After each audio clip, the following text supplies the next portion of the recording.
Hello, fellow followers. Welcome to the Physical Media Show here on FanZcene Vids. With me tonight are Tom Connors, Rook, and Andre Gower of the Monster Squad. Welcome, Andre. How are you doing this night? This evening, pretty good. Time it is. It depends on where you are, right? Right. Doing pretty good. Thanks for having me. This is looking forward to it. I'm glad to have you here. I'm a huge Monster Squad fan. I'm a huge fan of the 80s movies in general. That's like what my channel's been built on. Sure. But I'm glad to have you here. Tom, Rook, how you guys doing this evening? I'm doing all right. I got this guy on my t-shirt. That's that is me. It's always kind of weird to see your face, isn't it? Like apparel. But apparel, I guess, is okay. When your face is tattooed on somebody, that's even a little bit at a different level, which has happened many, many times. Yeah, and then it's fun. It's weird seeing photos of you in general. It's a weird thing, and well, especially as a kid, I suppose too, because you're like so many years now, and you're just like. I'm sure that's going to look exactly the same. Tom, you look exactly the same. You haven't aged a bit. Just a little gruffy down there, but that's about it. This is makeup. I'm doing a special. Oh, that's makeup. Is this for a part? Okay, gotcha. Yes, that's right. Oh, are you playing one of the Nards? Is that what it's all about? This is an exploration of Wolfman's Nards, and you're lefty. Yeah, it's a very. I am. It's very. It's very meta. It's very kind of like, going back to the silent movie era type thing. It's just some fuzzy nards. Yeah, no, that's not. This is just. We'll talk about that though. This is just called being 50. So. Well, you look much better at 50 than I do at 43, so don't feel bad, sir. So don't feel bad at all. So. No judgment here. No judgment. Yeah. I look like I ate the Monster Squad, so. Yeah. Become more powerful. But I'm glad to have you guys with us tonight. Let's say hi to the chat real quick before we get into everything. We have Heather Preston saying hi Heather, and it says, where did I see this guy before? Does he have a YouTube? From Super Rob? No, that is Andre Gower. He does not have a YouTube. Then we have what's YouTube? What's YouTube? Is that a thing? Dylan Smithy, he says, why does Andre Gower look like a more mature Chris Stuckman? So we have that. We have Video Tasties. He says, check your nards. What's up, Video Tasties? And of course, we have another fellow from the UK. He says, too late for me here in England, but it's a perfect watch for my morning coffee. So thank you, Cool Drops. Appreciate that. See, we have Taylor Swift, greater than Disney, Star Wars, and MCU, giving us an emoji. And then we have Six. Shout out to Six. Friends of Tom there, Mead Radio Raid, and then we have Deleted Scenes. Steven, how are you? Salute. RJ Godzilla, it's Ouster Squad time. I think he meant Monster Squad, but yeah, I think he misspelled that. Hey, the sequel. There you go. The Ouster Squad. Get out of here. Yeah, there he goes. He fixed it. He said it's Monster Squad time. We have and then we have Cool Gamer saying hello, and then of course we have Snarls Barkley. What's up, Snarls Barkley? He says I'm in the club. I don't want to say it too early because YouTube, you know how they are. I'm in the gall darn club, aren't I? I'm in the bar darn club. Yes, well, they're gonna hate me. It's fine. You can say whatever you want. After about 5 minutes, you're fine. Yeah. I say all kinds of filth, flying filth, so don't worry. Monetization once we get going, we get filthy. Yes, Dan, you do have nards, and if you want to explore them, that's on you. Tyrell72 says hello and gives us the live long and prosper. And then we have Terry Scott saying hail to the panel and chat. Glad to have you guys here. Make sure you guys hit that like button, share the stream out, let everybody know what's going on here tonight. Get everybody in here. But with all that being said, thank you guys for coming and everybody here. Andre, where do you want to start with this? You want to start with the 4K release, the movie? Where you want to start? Where you want to head? Direction you want to go into? Yeah, I mean, hell, it's called the Physical Media Show. Let's start with the 4K release, right? It will start current and go backwards, and then loop back around, and then travel through time in a portal, then come back through the other dimension and end up where we started. Yes, exactly. Sounds good with me. Tom, you got the 4K, so show off the 4K, and then we'll get to talk about it. Yeah, it's an excellent release. Now, I know some people have been having some trouble getting their hands on it. I know they sold out for one. I think they had to make some. I know there's been some other issues with Kino that we may talk about later on with their mailing system, but that's neither here nor there. The beauty of it is this is a beautiful release. I mean, you couldn't have asked for anything more gorgeous than this. You got an amazing cover just to start with. You got a reversible slip. You can put the old VHS cover on, or you can have standard poster, kind of like I do here on my shirt. Yes. It has a great amount of special features, including deleted scenes, an old making of documentary, and you also get a documentary that this guy here on this way made. As you can see behind him, there, it's called Wolfman Got Nards, and if you've had this has been out for a little while now. We're going to talk a little bit about that later, but it's also available on here if you haven't got it already. Yes. So I'm hoping they pay you for that, Andre. Yeah. No, I'm sure they are. Yes. But so we're going to talk all about those things. But the scan looks amazing. It sounds great. Of course, I believe we got the same soundtracks we had from the classic, very excellent Lionsgate release from a few years back. So it's not like, we needed necessarily a 4K, but who needs to need it? It's just nice to have, right? I mean, it's Monster Squad. I mean, and I'm jealous right now because mine was delayed twice. So. Well, now Andre was telling us before the show, even some people who worked on it were having issues getting their hands on it. Isn't that true? That's right. Yeah, some of my close friends that are now close friends that were actually very instrumental, on the production team, and of making this documentary that turned out amazing because of those people. They were like, I can't get it. Like I ordered it twice. Like Craig's out, I just can't get it. It's delayed. So I went to Amazon to order it. I went straight to Kino to order it, and I guess they have to wait. So maybe we get enough of a push and they do like a whole other second run of it and keep getting. But yeah, I don't know how many they pressed out of their kind of first release. I guess they always kind of pick some sort of number of what they think they're going to get.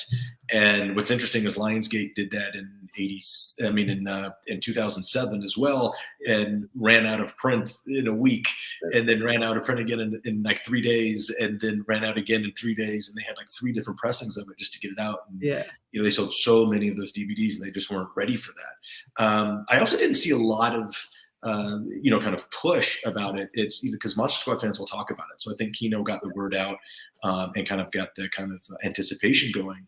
But it's just kind of cool, that one, that we're still talking about this thing, and two, that they invited, Wolfman's Got Nards to be a part of it. And I don't have the official info or the official go ahead, but part of our kind of involving Wolfman's Got Nards with the 4K release of Monster Squad, including it in that, what is it? I think, Todd, it's on the 3rd disc or something, right? I think there's 3 discs. It's its own disc. Right? Yeah, it's its own disc. It's its own disc. Yep. And I think it turned out great. Apparently, hopefully, it runs well and sounds good. But there Kino is so rad that you may be getting something that rhymes with a standalone Wolfman release that may have or may not have 60 minutes of special features on it. Yeah, because that's so interesting. You physical media types out there might be rad with that. If you enjoyed Wolfman's Got Nards, if it kind of hit, if you like it, you'll see some more fun stuff and have its own little thing to put on the shelf. Because that's the one thing that we don't have on here or in this version, obviously, because it's just is any extras. Yeah. The only other difference is that this one is actually mixed in 5.1 surround sound, and the version that's on here is the 2.0, but that's just a pedantic nerd crap thing. That is, but it makes a difference. But hopefully, maybe the next one will. Maybe that's what they're saving it for, exactly. And one thing that we ran into with our distributor that actually ended up putting Wolfman out originally, they weren't interested in physical media, and that was kind of much to the chagrin. I'm not going to sit here and kind of poo-poo our distributor, but I was like. Do you know the Monster Squad fan? Yeah, right. Well, and I can. Have you ever Matt? Have you seen them? Have you ever been to their basements and you look at their dens or their attics or their shelves? Right. They want something to put right there, and luckily they had. They did do the order direct from Amazon, and it's press on demand. And I only heard a few times that like the artwork printed out kind of poorly, or the it's a little dark to read on the side. Yeah, and sometimes they replace that. But I stopped really worrying about that after a while, and especially now, because like I said, hopefully people, if they just want to enjoy the movie on a nice press along with something else they can collect, they've got this awesome 4K release. They can also see the stuff that if they didn't get the original Lionsgate DVD, that they can, kind of see. And then if they, if we end up putting out this awesome kind of standalone with, we have 60 minutes of special features that no one has seen. Oh, I can't wait for That's that. awesome. So that'd be kind of it's extended. I don't even want to tell about it. It's like, we'll come back on the show and talk about that. That's Definitely. sweet. When No, I You see what I'm absolutely. doing, Greg? I know how to. We'll I know how hold you to- to I it, know by how the to way, do just that. so you know. So you guys watch that. Right. But the best thing I think about the Kino re-release, you said, did we need a 4K release from Monster Squad? I mean, it looks better on Scratchy 35 than anything. But and I think people that appreciate it and like it and want something new, it's awesome. But the thing that they did is they corrected. They righted a 36-year wrong. And if you've got your art, the box covers, I know what you're 4K, talking about. I know you're getting to with this. they actually put the hero of the movie back on the movie poster. Yeah. So it kind of, the current release matches kind of Tom's shirt with Ashley on there, but the old Monster Squad poster now has the hero of the movie on it, right where she should be, where Phoebe saves the world. So it's that's where it should be. So Yes. yay, Kino, for There putting you that go. on there, and I think everybody wants that. So yes. shout out to Yeah. Ashley Bank, who played Phoebe, and Well, it's always laments that she's only on one poster around the world. She's on the Australian, she's on the Australian one sheet, and that was it. So now she's on my now shirt. Phoebe's getting some love there with new art and things like that. So the hero's back on the poster, so it's good. That's nice. Yeah, and I gotta ask you, like, so obviously with the Wolfman got Nards docu. It's hard to say, like, in that kind of sense. As far as that goes, other than that being involved with that, were you involved otherwise besides that in this release? Did they ask you to get involved to help, get anything together or anything like that, or was it just mainly for that part of it? No, not really. It was just sort of it ended up kind of coming a little bit late, I think, in their process and putting it together. So we kind of I don't want to say we rushed it, but it was a quick turnaround to actually, once the initial kind of communication and, hey, can we get this done? And we had to work it out with my studio partner, which is Pilgrim Media Group, which is awesome in this case, and then dealing with the current distributor and working everything out, with agreements and things like that to actually transfer the stuff. And then there's a whole, tech side of it. You got to send them a movie, and they got to proof it, and it takes a little bit, but we got it done in a very quick turnaround time, which I think worked out well. A lot of people, like I said, not poo-poo you, like everybody was like, why don't we have this as a Halloween gift? I was like, it's not Christmas.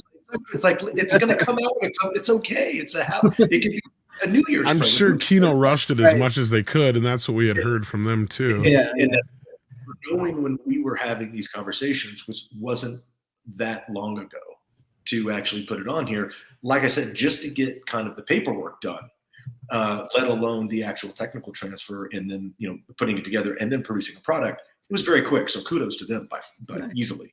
So that's fun. Yeah, because as I was saying, this they didn't need to do it in 4K. They could have just re-released what Lionsgate had done before, because this has technically been out of print for a while. Now, Olive's Films, I was trying to find my copy of that version too, but it's in a box somewhere. Olive Films released a very horrible release of it in between these. And I don't know where they got the scan for it, why maybe they just couldn't license it from Lionsgate, or what the deal was, or Lionsgate didn't want to give it to them for whatever reason. And but anyway, so some people have that release. That's the one that, as far as Blu-ray, because this was a pretty limited Blu-ray release when it first came out. So for years, this thing was going for anywhere from 40 to 80 or more, right, on eBay and stuff, because it was hard to come by. So I could totally understand Kino wanting to re-release it on Blu-ray at least. But the fact that they went back and got us a brand new 4K scan of the original film, finally giving it the love it deserves. I mean, which had already gotten with this, but I mean, even more love now. I got to give them total kudos and credit for that. As I said, it's a beautiful scan. I think they did it themselves. It doesn't say that it was provided by anybody else. I'm assuming they ponied up for it and did it. And it looks great. It still holds up very well. And I mean, this is a movie that I remember as a kid, not being all that much younger than you, Andre, to where, like, it was cool to see kids like me on screen, right? We were geeky kids. We loved horror movies. And this movie came at the perfect time in that era, post Gremlins and all that kind of stuff like that. And, you know, I think it was just overlooked. And, you know, everybody's talked about how it was misrepresented in the ad campaign. And I think you talk about that in your documentary quite a bit. So like years and years, you guys said that you didn't have any idea that this movie had, you know, the following it did. And even Fred Decker, you can tell even still to this day, in some of the newer stuff you talked to him, it's still kind of registering with him that people actually love this movie. So tell us, what was the first point where you kind of realized, holy crap, this movie does have resonance? And not only that, when did you decide that, you know what, maybe it's time to do one of these? Because when you had done this, there wasn't a bunch of these documentaries out there. Now there's, you know, a dime a dozen. But like, you know, at that point, I think maybe the Fright Night documentary had been done, maybe the Nightmare on Elm Street one and stuff like that. These ones that were, you know, kind of quasi fan funded or made by somebody involved in the production. So what was that inspiration, and when did you get that kind of initial spark to go, wait a minute, maybe there's something here we need to kind of look into this, because I didn't know, you know, and because that's kind of what Fred Decker seemed like and everybody else involved too had no idea. Yeah, everybody sort of has their own, you know, perspective and or non-perspective from the personal point of view. Fred's is completely singular. Like me, Ashley, Ryan, the other, like we kind of share that cast perspective of what it was, and then people recognize you. Yeah, and we kind of take that out of there to create our personal spin on whatever the history and the evolution of it are. Fred's got, and we kind of share that. Fred is the one guy who has a completely singular experience with this movie, with the outcome, with the history, that I can't begin to fathom, you know, how that, you know, kind of goes like that. Because I had seen that, you know, going for years. And to start answering the two questions that you had there, Tom, is really, we didn't really know it was a thing. You know, like going through the 90s and going through college and things like that, you know, you meet people like, oh my God, yeah, I love that movie. And like, that's great. I'm glad you saw it and you remember it, because once it came out on VHS or you know, taped it off of HBO, that was it. And it didn't really play a lot in the night, you know, maybe on Showtime something once in a while, but it didn't have this thing. For years, I had the bootleg that was off the internet from, I think, a laser disc from Japan or something like that.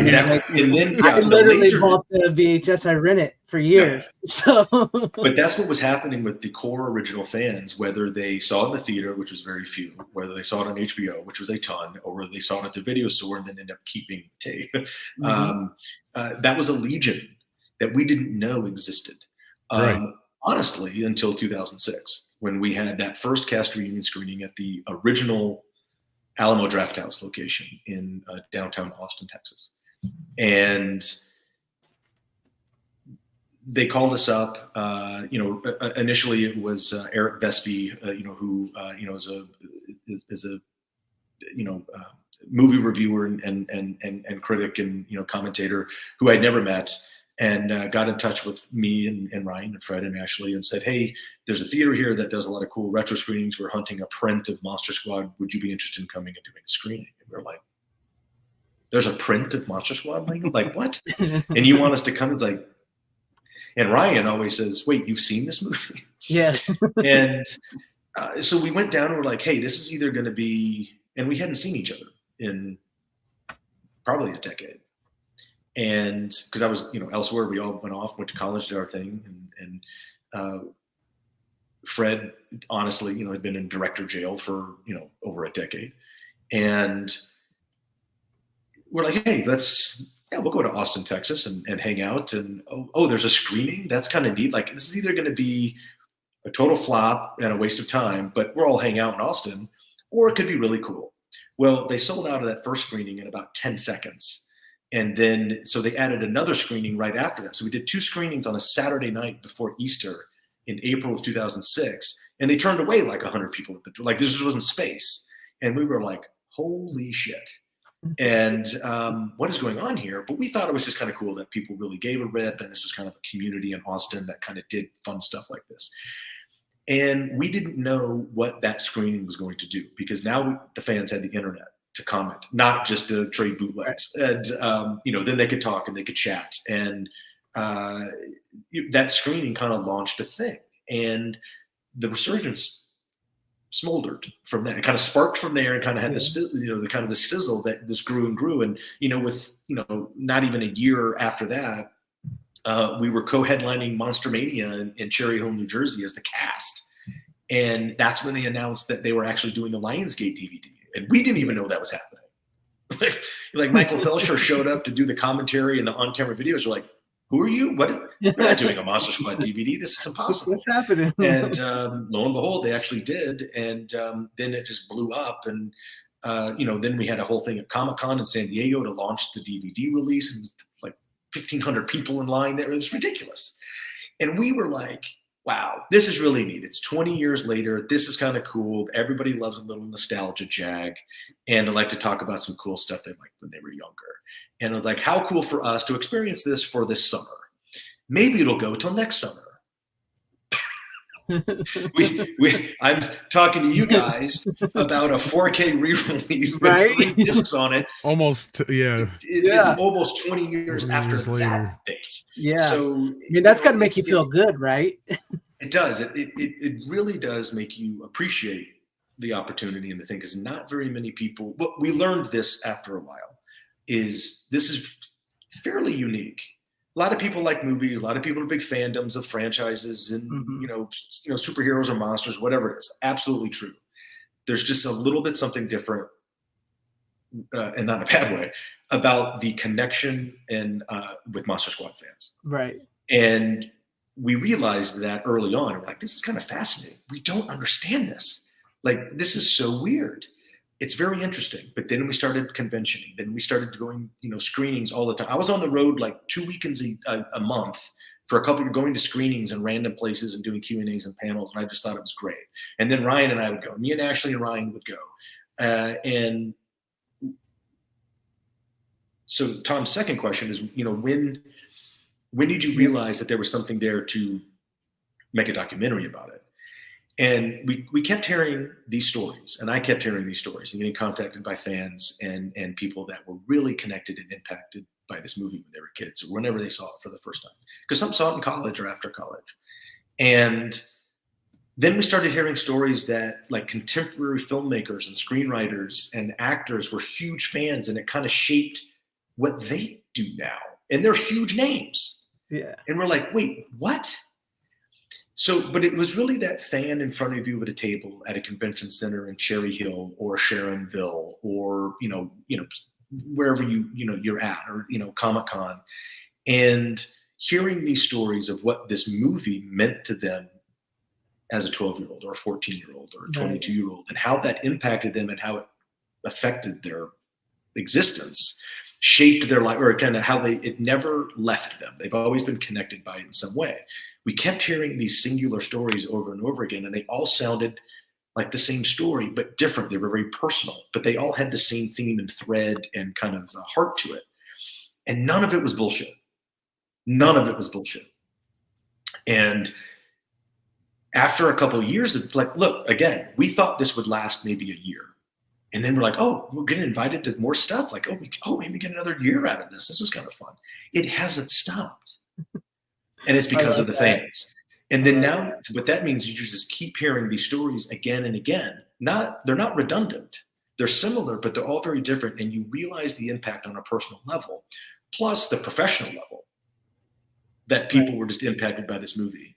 And then I started to realize that the only reason we're sitting here doing this is because of these people and these fans that saw it as kids, held it, passed it around the neighborhood when they ripped it off HBO and passed a VHS tape around the cul-de-sac, and then talked about it with their friends in the schoolyard, and then kept it alive for 19 years. And then we had the screening, and then now a year later they had the DVD, and they sold a few bazillion copies of it to all this legion of fans. And then we hear these stories, but it was those personal impact stories that I realized that those stories were a story. And that's when I said, there's something here that is a little unique that we're not really seeing at other tables or, convention. But like we see fandom, and fandom's awesome, and it keeps it keeps products flowing, it keeps people working, it keeps people appearing. That's neat. I'm a fan of a ton of different stuff. I love it, but the impact and the connection that people have with Monster was very, very interesting and very different and very special. And I realized that those stories were a story. And I said, how do we tell that story? And the initial concept of a documentary coming into the 30th anniversary year is very different than what we ended up with. I thought I said, Ryan, you and I, we've got, 5 or 6 big conventions next year. We've got a bunch of screenings, a bunch of things. Like, why don't we just grab some of our, filmmaker friends that aren't doing anything, buy them some pizza and beer, and like have them follow us around with a camera, or let's go get a used, camera and do some, I called them fan on the street interviews. And like, we'll go on the road, interview. We'll get 4 or 5 people at home that we know, sit them in a chair, talk about it, put you, me, and Ashley on camera. And then, because at this time, Ryan and I had a podcast of our own that we did for about a year and a half called Squadcast, of course. And, but it had nothing to do with the movie. It was just Ryan and I, having conversations with friends and being silly. And that was fun. And I said, let's put it on our website, and we'll like put it up there for like $1 and just let people. I thought we could make like a 30-minute, mid feature or something. Yeah. And I started kind of testing that out a little bit, and it wasn't what it should be. And then I had this very serendipitous encounter with Henry McComas and Wes Caldwell and Aaron Kunkel from Pilgrim Media Group. And we ended up having lunch like the next day and talking about projects. And they were all familiar and Monster Squad fans. And they were all working at Pilgrim Studios at the time. And they were part of a division at Pilgrim that was actually developing projects and doing documentary type stuff. And like, we're just starting out in this division doing this. This is something that I think we could take to the execs and like pitch a project. Would you be interested in that? I said, wait, have like real people that know what they're doing and put a thing together to actually make a thing. Yes, let's have that meeting. And look, we turned that around. Henry and I sat around and we kind of framed it up and had the meeting. And it took about 15 minutes for them to greenlight it. And we put a deal together, and we went into production very quickly in 17, I think. And we rolled cameras at the beginning of April, or the second weekend in April, and we premiered at our first festival the next April. Nice. And we shot 50 terabytes of footage in 10 months. So that's what I'm looking forward on. If we get that extra disc, I would love to know all that other stuff. And that's actually what's trimmed down. Yes, we probably have 10 hours of extra footage. I'll be honest, I love your documentary. I was watching it the other night. Yeah, I appreciate it. I appreciate it. So there's more fun. Yeah, there's more fun stuff that you haven't seen. There's some great interviews and extended interviews with cool faces. There's some interviews that didn't make the cut that were initially part of it, because when you make something like a documentary, it's a living, breathing thing, and it changes as you go. And I don't ever talk about that process without giving, since you guys said it turned out good, and I think it did, for what we were aiming at from the beginning of what I thought I knew it could be, and it just hit it out of the park. It was because of the work that those guys did on this movie. Everywhere from Henry to Wes. Even Eric and Jen and all these people at Pilgrim that put a lot of work into making this thing happen. And we went on the road and shooters like Wes and doing audio and Esteban and Shane and all these people. It was a very small group of people that had their hands in this documentary, led by Henry McComas, who didn't let anybody touch it really. And we'd go hide in a closet and put cuts together and bring things in. And I mean, everybody just nailed it, and everybody put so much work into it. It turned out a really good documentary that transcends Monster Squad fandom. It's really about how can something like a movie impact you and stay with you, and what it means to you, as you go through the years. And then like I said before, how something as you see as a kid can impact you professionally and decide what you want to do with your career and your life. It's insane. And we didn't even get, because we were doing this production so fast, I didn't even get half of the faces and names that I knew would be interested in doing it, because it was too quick and we couldn't get scheduling done. And there's some big names and faces that are huge Monster Squad fans that were very impactful, that if we had made timing work out, they'd be in the documentary.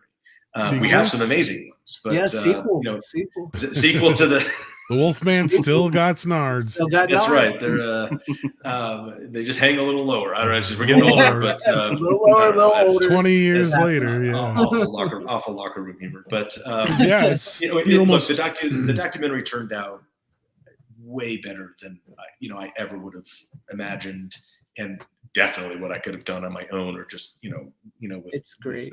with buddies. But this awesome crew, 3 or 4 people that came in and work are now some of my best friends and work on projects. And my man Henry is currently shooting his first movie that he wrote, is now directing. He's in Canada finishing up right now, and I was supposed to be a part of that, but it worked out that it didn't. And I'm sure it's 3 years too late, but it's finally happening, and I want everybody to love his stuff and everything that everybody works on. But these guys put so much work into it that it made me look good. So it's fun, and I'm glad people are getting to see it in a good transfer and a good thing. Maybe a standalone with extra features. I know Tom likes those, and so that's what's coming, and that's sort of hopefully to answer the 2 part of your question there, Tom. Finally.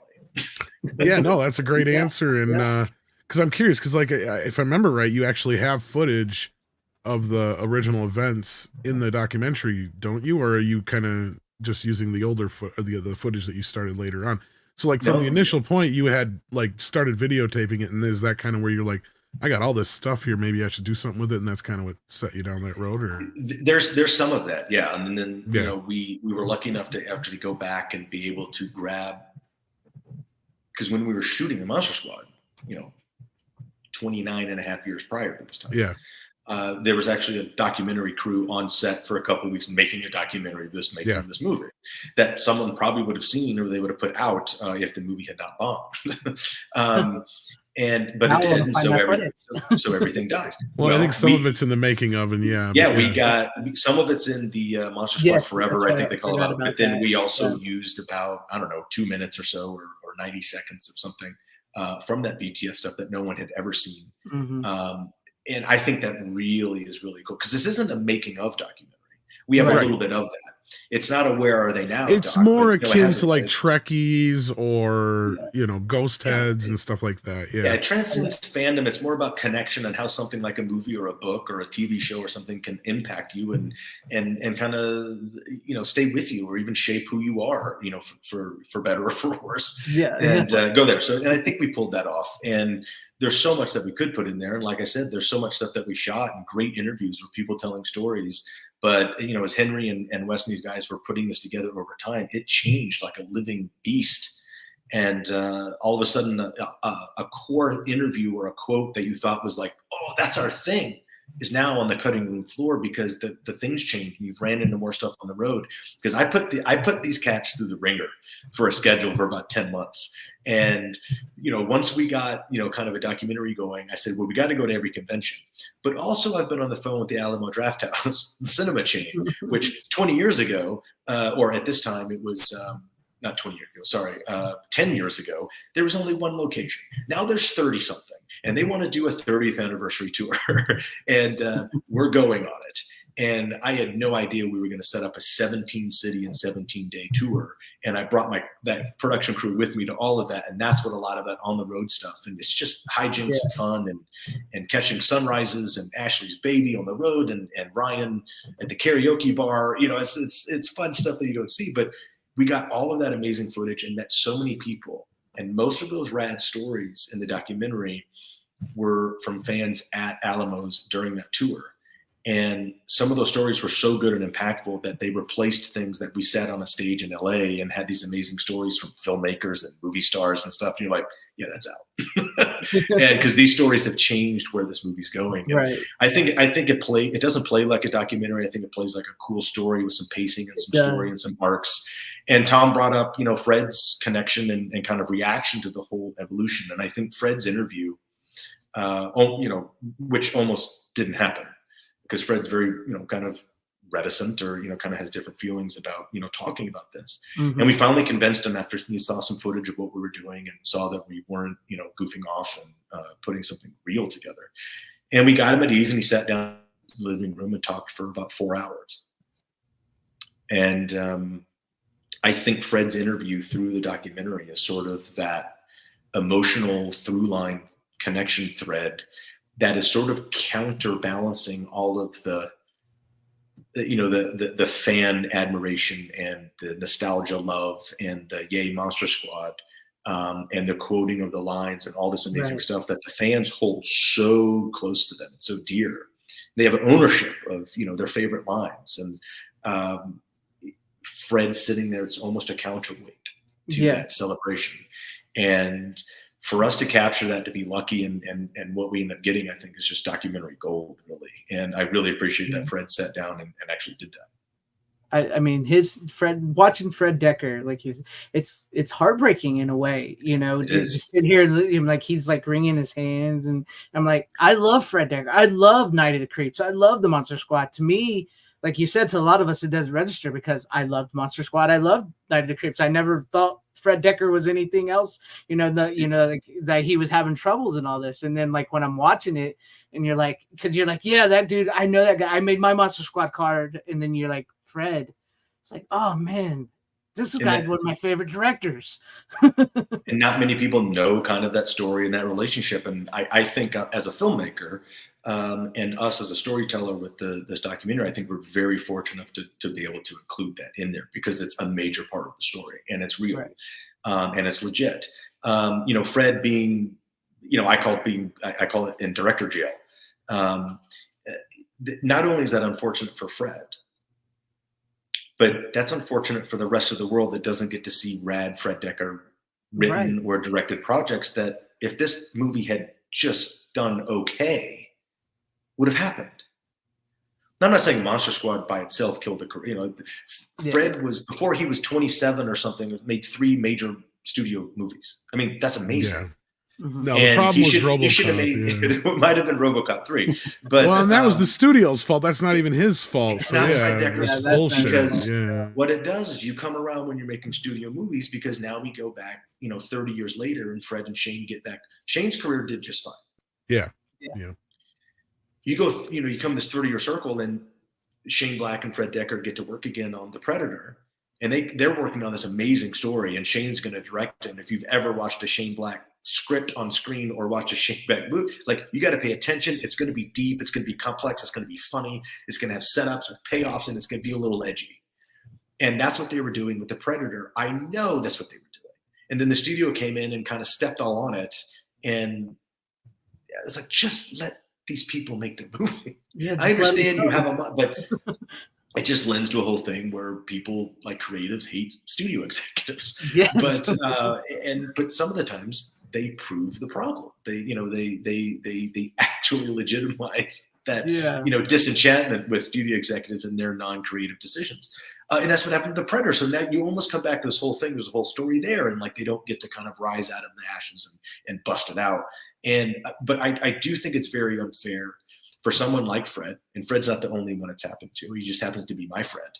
And that we don't get to see those projects, whether I was involved in them or not. But, I think there was some cool stuff that he had in mind. And if I was, I think we could have done some more stuff. But the reason you go into director jail or never sell a script again has nothing to do with you. It has to do with some guy in 1987, either at a movie theater chain or a studio executive or a marketing company going, hey, movie X has to hit so many numbers in box office in opening weekend for us to continue. Otherwise it's out and we got to get the next reel in. And that's how movies did that shit back then.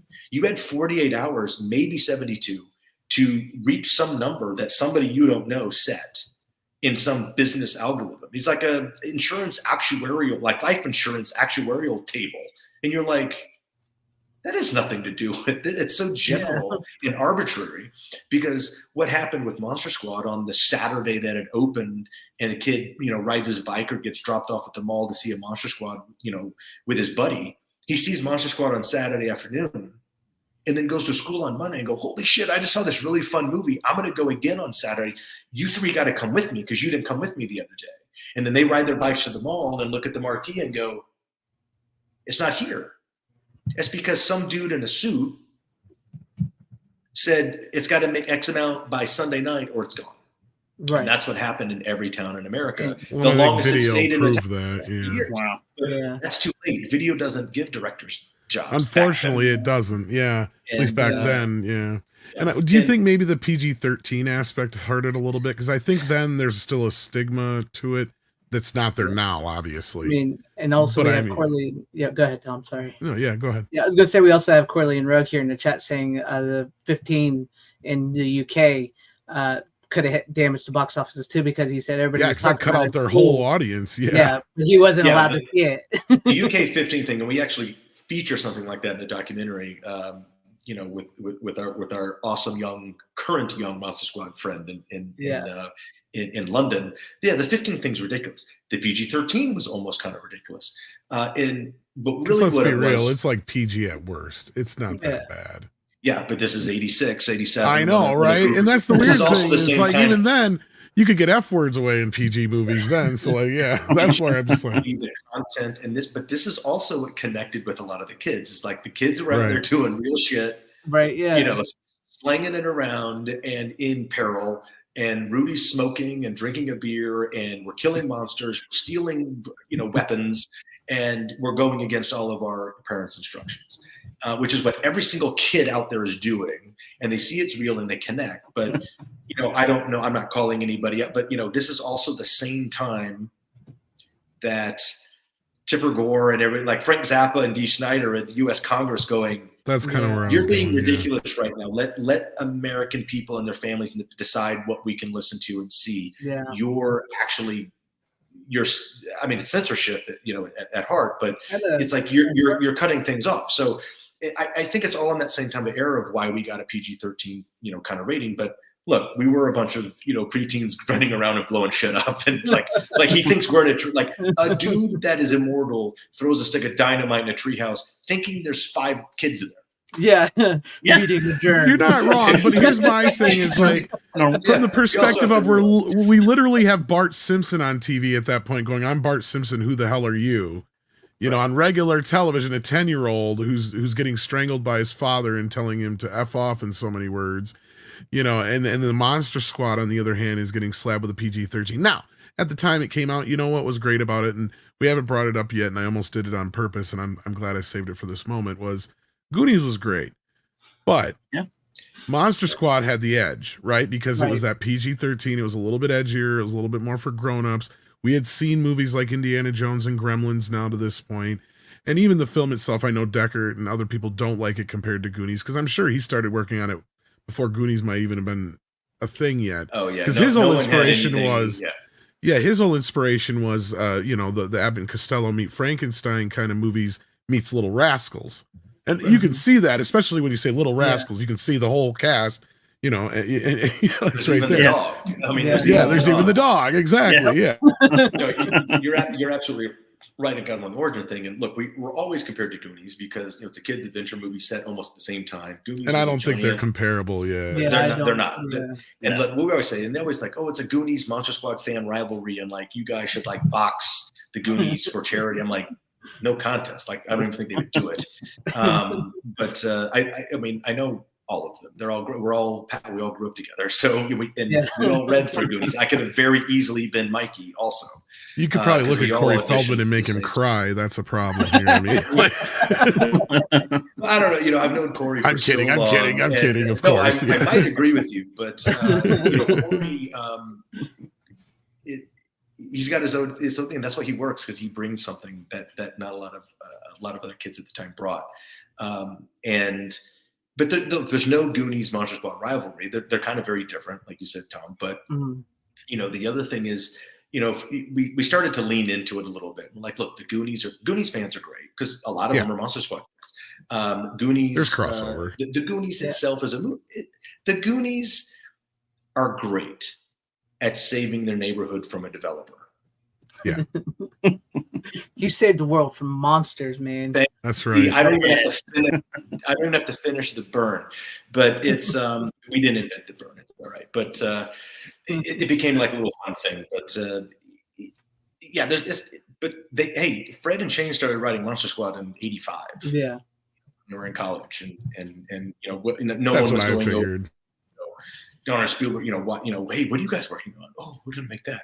No. If anything, it might have helped the movie get made, because I'm sure that because of the It's like, success. that would guaranteed probably. But the the other thing is, I joke about the golf course in Goonies, and that's what they're saving their name. Pretty like, much. hey, I'm a golfer. You're not I'd rather wrong. have the golf course than your cul-de-sac, by the way. But it gets kind of fantastic. It's a fantasy movie. It's an adventure. Monster Squad has a body count. Yeah. And it's not small. Well, and it's a nice segue to horror for kids too, right? Like, because it kind of was. I mean, sure, we had things like Gremlins and a few other things, like I said, going into that were a little edgier.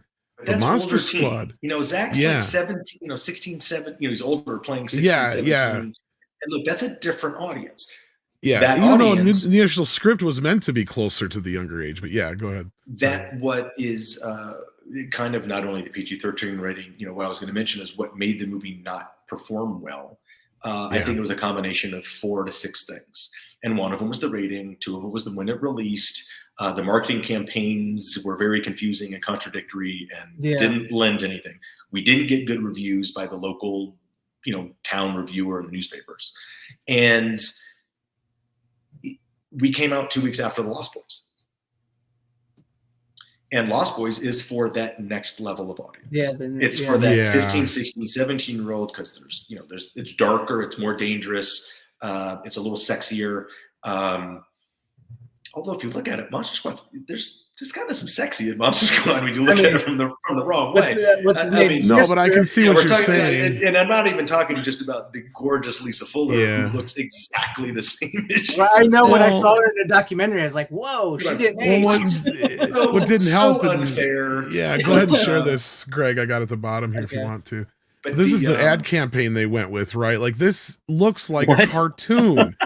Yeah. Like, what did they do to you guys? I mean, you're right. You could have been head to head with Lost Boys, and I think you guys could have been a nice little competition there. But what the hell happened? I would assume this is for like an old Western or something with this, which is not a bad idea. So I don't necessarily. I thought this was kind of kitschy and gimmicky. Number one, but if you're going to put Dracula on there, put Duncan. Why not the actual? Why not the actual star? Who this guy is. Same thing with the Mummy. That's not the Mummy from the movie at all. It's the same makeups, but it's not kind of the thing, and it's rebuilt. But also, if you look closer, it's kind of corny and it's very kiddie. So you actually have the one that's problematic nowadays when you look at it. If you look at what the Mummy is wanted for, but I'll go back to that in a minute. Yeah, so, the Wanted poster was really cool. It's a call to action, like Wanted. They should have just put Wanted, the mugshot, and Monster Squad with nothing else. But we don't have a call to action because there are no, QR codes or zip, barcode like scan or do anything. That would be cool today if you're doing some viral marketing campaign. But if it says wanted, assault and battery, and illegal blood sucking, whatever, that's dumb. Even for a kids movie. Interstate flight to avoid burial. That's not very creative. Armed bandage, kind of punny. I'll give that person that. But statutory rap? Yeah, that one. It's just like, what? I can't believe they got away. I like when you pointed that out in the documentary, I was like, how did they get away with that? Who came up with this campaign? I mean, you're right. Like nowadays, totally. Well, the other thing is the PG-13 isn't the kiss of death now that it was at that time. That was the problem. And I think you guys were like 5 years too early or 3 years too late. Maybe it was like. Just something about it. Like if you would have waited a couple more years, something like Monster Squad would have been more relevant. And Tom, I think you're talking about my resume. It's about 2 years ahead of its time, and every show that I did, isn't it? Like if you look at all of my television work, and it's all just ahead of its time.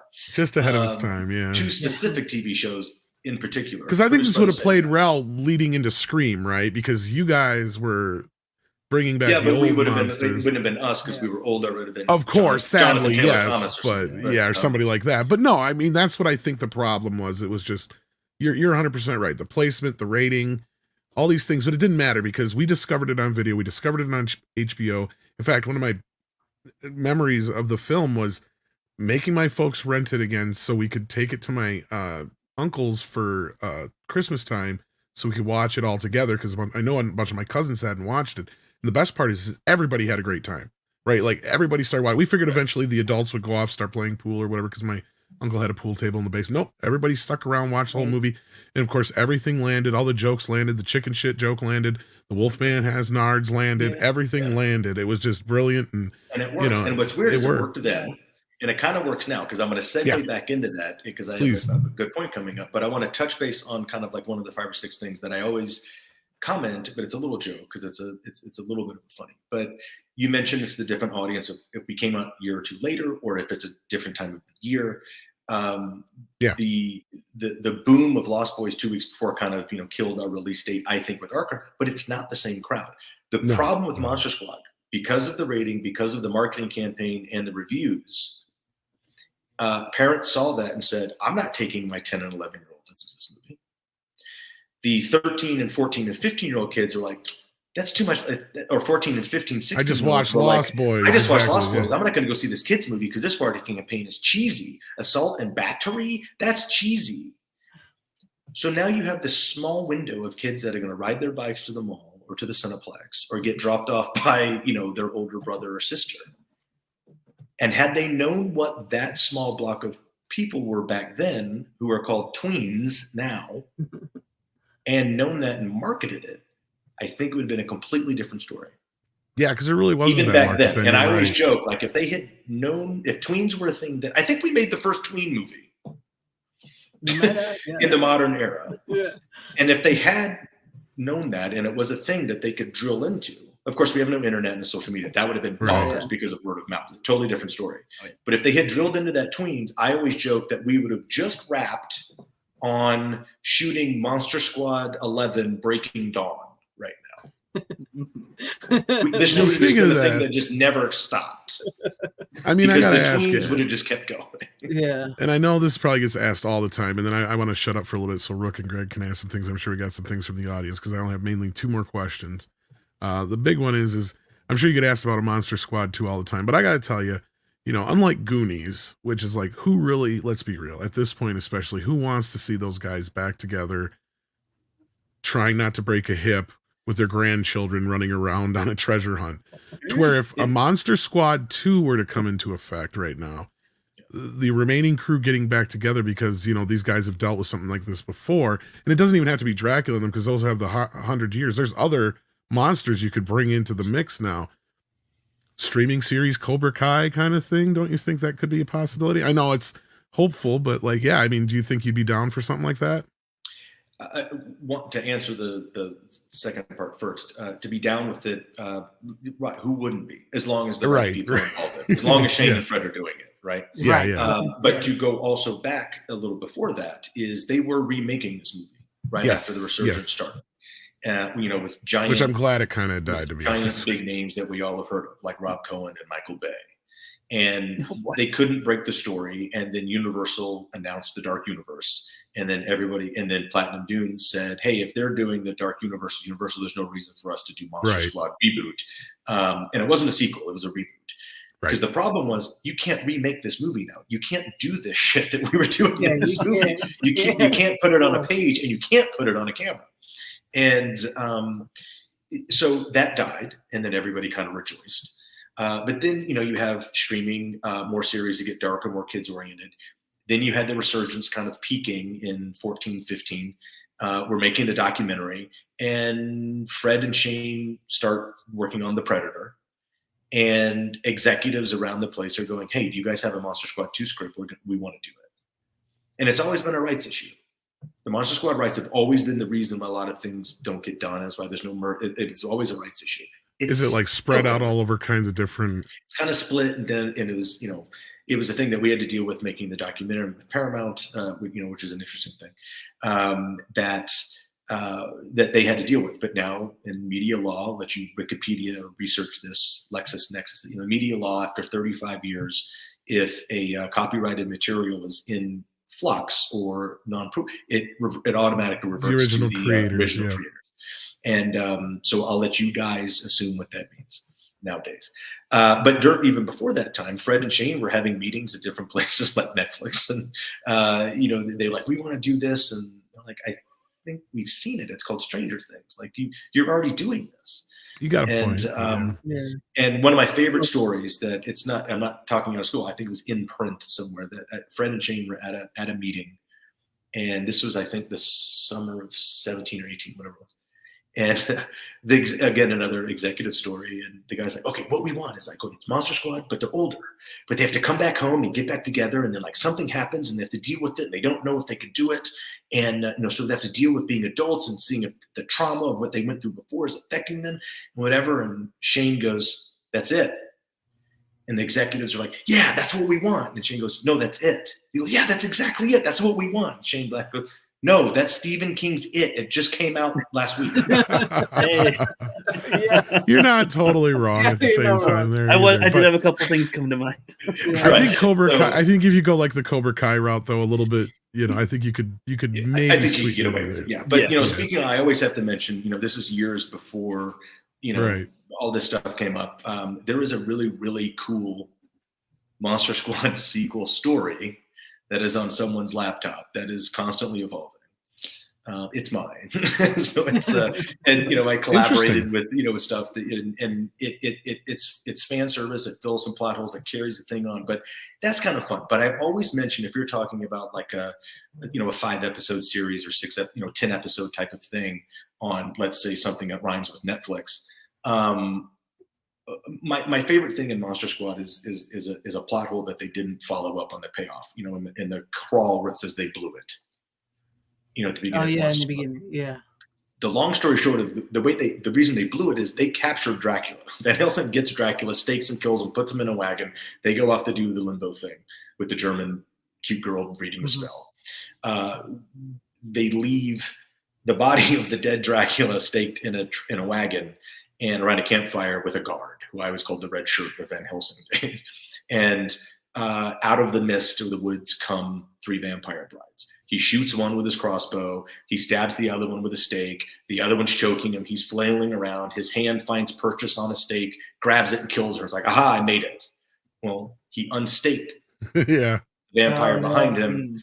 And of course, we all know what happens when that goes down. Duncan sits up in a wagon. He gets away. That's how he blew it. So therefore, leading up to my point is Dracula, our Dracula, has been walking around for 99.9 years, waiting for limbo to be balanced to where he can screw shit up again. And we get in his way. So I've always said, that's why our Dracula, that's why he's so pissed in this movie. Because he's like, I'm back. I've waited 99.9 years. I'm here. There's a bunch of little rascals in my way. I'm going to blow them up. I love that contextualization of that. Yeah. I want to know what Dracula was doing for those 10 decades. Nice. That's the series I want to see in the Monster Squad universe. I would take that because he's one of my favorite Draculas next to in the Monster Squad universe. Even if you do it as a comic book, I think it would be fun. Yeah. Well, that's one thing that Fred and Shane had always wanted to do was comic book or graphic novelization of it, which I think is fun. I also think that my sequel's a great idea. Any studio executives that want to call me on that, let me know. I have Fred and Shane's number. It's just fun, and it's a passing of the torch type thing, which it should be, and brings kids in. But it pays service and homage to the original fans. But who knows? The other thing is, like, we're also now back. Our nostalgia jag right now is 90s. So I think we're almost kind of past ours. But that's where the Cobra Kai thing is kind of, it's great, but who knows if they wanted to do it? Someone will.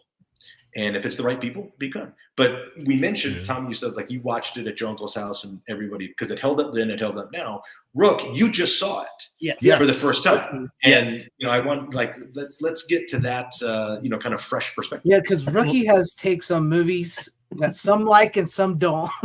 It's hard to tell with me. I'm trying to learn about filmmaking. I want to be a director. I'm doing some of my own stuff here and there. I'm trying to learn the process, but also catch up on things because I did not grow up like with a whole bunch of stuff. People think I live under a rock. So I just saw the Monster Squad. And I thought it was way better than I was expecting, dude. The quotes that come out of it are hilarious. I did not expect to be laughing as much. Just a little girl saying, God, come on, chicken shits. I was like, they got like a 5-year-old, the curse. That's like, I don't know. Like, and it didn't come off like how modern day, like, edgy kids, they just seem, it seems real. Not as good, not funny. But with them, it comes off like, oh no, you're not supposed to. The dude Rudy like lights a match on his shoe, It tells the dude to eat the candy bar. The whole like I freaking love it. It was funny little movie, only an hour and 22 minutes. I'm like, this was a pretty good, nice slice of a movie right here. And I've seen a lot of stuff from today, and trying to catch up on some 80s stuff here and there.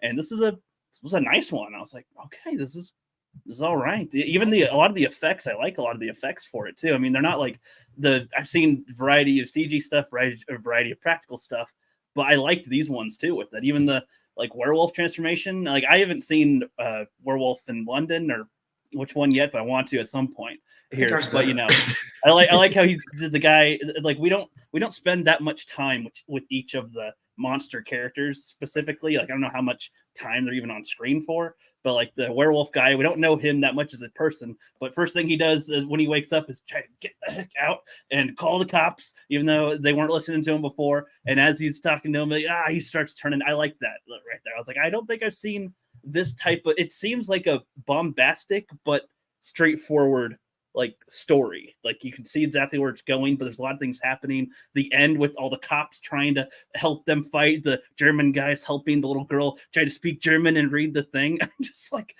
I didn't see this coming. This surprised me, and I liked it. I'm 30 years old. I did not grow up with it, and I like this one, man. I can see. I want to see this documentary now because I like hearing about how this all happened without there being a franchise with this already. Right. I like that there's already it's still maintaining its fan base to it.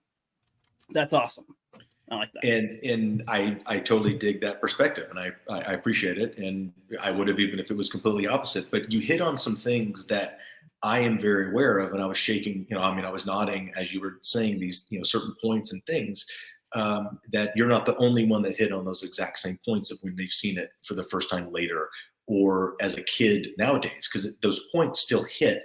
And somehow, and what I realized is two things, is the things that made it work with, with the 5-year-old saying, don't be chicken shit. If you see that today, it's kind of forced camp, or it's forced like kind of be edgy. Like, I'm a kid, I can do whatever I want to. Don't be chicken shit. Yeah, Mr. Principal. South Park. I mean, I see it all the time. It's a little irreverence. Irreverence for irreverence sake doesn't really work. It's got to be real. Yeah. And Greg, you said because it's real. It was talked over because we were all nodding and laughing. But the two things that came down to is the heart and authenticity of it. Those are archetypes, and people are connecting with archetypes of themes and archetypes of characters. That's what Jungian psychology is all. Obviously, these archetypes. It's almost mythological. That's why myth works, and it touched on that in a modern sense 30-something years ago. But it doesn't matter because kids are kids, and if you give kids something with heart and authenticity, they're going to connect. And cute stuff, campy stuff's fun. Because a lot of fans, I'm not going to mention Goonies because it's not even the one I'm referring to, but there's a lot of campy movies out there that people absolutely love. And the camp's done for camp's sake, or camp's done because people aren't very funny, and campy comes across as comedy. And people love to love something that's kind of campy or silly. Monster Squad's it's a campy romp, but it's not camp. It's all done real. It's all done straight. It's done authentic, and I think that's what kind of connected, and it transcends even when, rookies watching this as a 30-year-old for the first time an hour ago. It holds up. And I didn't say this. I had someone, I think it was on another interview, that said, look, let me tell you something. In 2050, we're going to be still watching Monster Squad and saying the same thing, and we're not going to give a shit about Iron Man. Right. Yeah. And I went, okay, you said that. Hang on a minute. I was like, I'm not saying that. But I don't know if you're wrong. And that's what this was a couple of years ago. And it sparked the thing where it's like, well, it's the heart and authenticity, and it's the archetypes. Why is this happening? And I think there's a whole other conversation post Wolfman Got Nards, sequel talking about, that kind of carries that conversation forward. So your points are appreciated, and I think you're spot on. And that's my response to your first review. Right, Rook. I mean, again, just the last thing Dracula picks up a 5-year-old by the chin, says, give me the amulet, you bitch. And I'm like, kills every time. You can do that, and it doesn't come off as like, I don't know, something out of a crappy comedy or something. Like it's a small moment, but it's good. And even just small things that are happening in the film come off as like, I like it. There's an aesthetic to it. There's the feeling to it. It's not like they're trying to go, hey, audience, even though they are winking at the audience a lot in the film, because it's like the kids themselves are fans of the things and they know about it, but it doesn't come off like the modern meta of the modern day. It comes off like this is in their world, but we get it though. Like even the kid when he's just small things, like when the kid curses in front of his mom. Oh shit, I'm cow. Sorry, mom. Like just small details, you know. And the little girl, like, you know, are you gonna be yelling? The mom thinks she's assuming the father. It's like, no, my brother for being an idiot. You know, not letting me go into the clubhouse. But they're like having a little problem. Their fight's not essential to the story, but that's like a grounding point, I guess. Small things, realism, whatever. Guys, that girl's your sister, you know? Are you a virgin? Yeah, trying to ask her if she's a virgin. And you brought up the family dynamic, you know, with the parents. There was a lot more total in the script with background, with characters, even the monsters, especially the kids. But that family dynamic is bad. Like that's a family like not doing well, but then the world's coming to an end. And they have to, you got to put that on hold for a minute. But what a lot of people don't realize, like the fight scene was actually shot. It's like a 3 or 4 minute argument between the parents. Like, I mean, this is a bad thing going on that everybody kind of resonated and connected with, because most of our families were falling apart when we were 13 or 14 because our parents hated each other and they were just tired of it. And what a lot of people didn't, I don't know when you watched it, what did you watch it on? Was it the DVD or the Blu-ray, or was it widescreen, or what?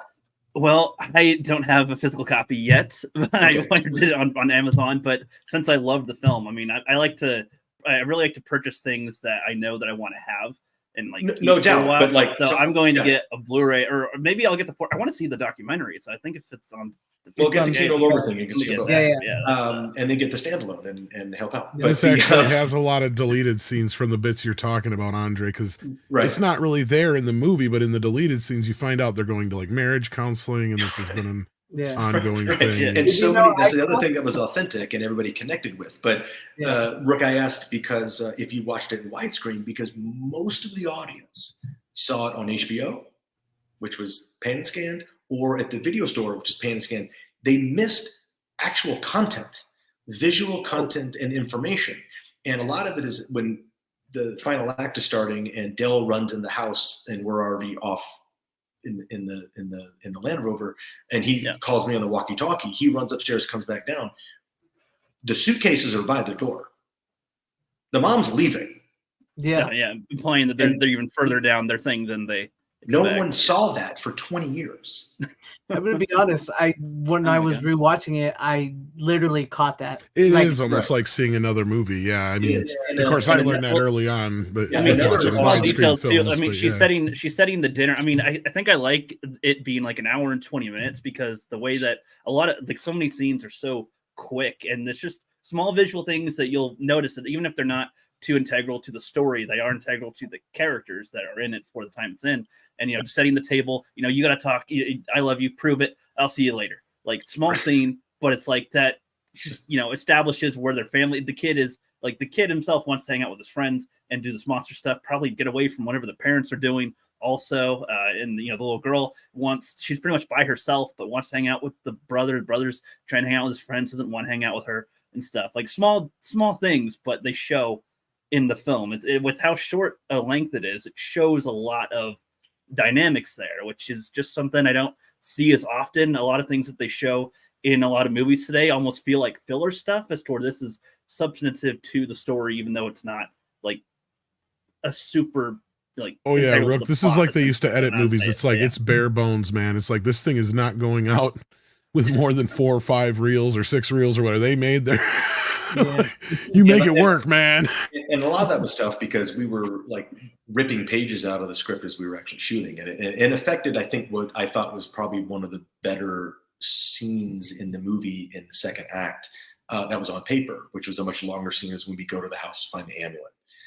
That was a much longer scene, and a lot of people know the story, but it's completely different than was on the page, even on the days that we were shooting that scene, because we're supposed to go to this house and when you're ripping pages out as you shoot, or when you're cutting a movie after it's made and you're cutting out 10, 15, 20 minutes, there's a lot of all good stories, whether they're written or in a movie or in a song. There's a setup and there's a payoff. There's a setup and there's a payoff, whether it's inside of a single scene, whether it's in an act, or that's the entire movie.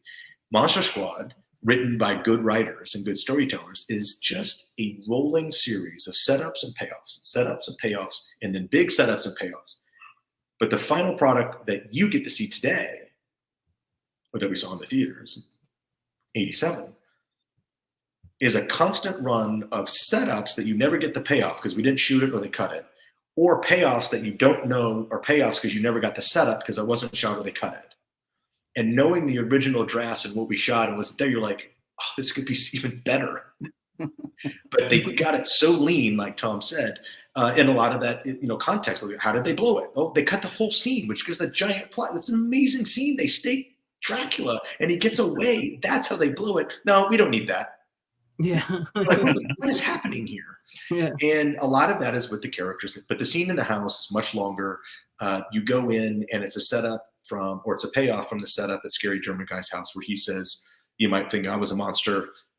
If I was a vampire, I wouldn't have a reflection, would I? And we're like, wow, you know a lot about monsters. We get distracted because it instantly goes to a Holocaust reference. And we're like, wait, what? That's a little heavy for, 13-year-olds.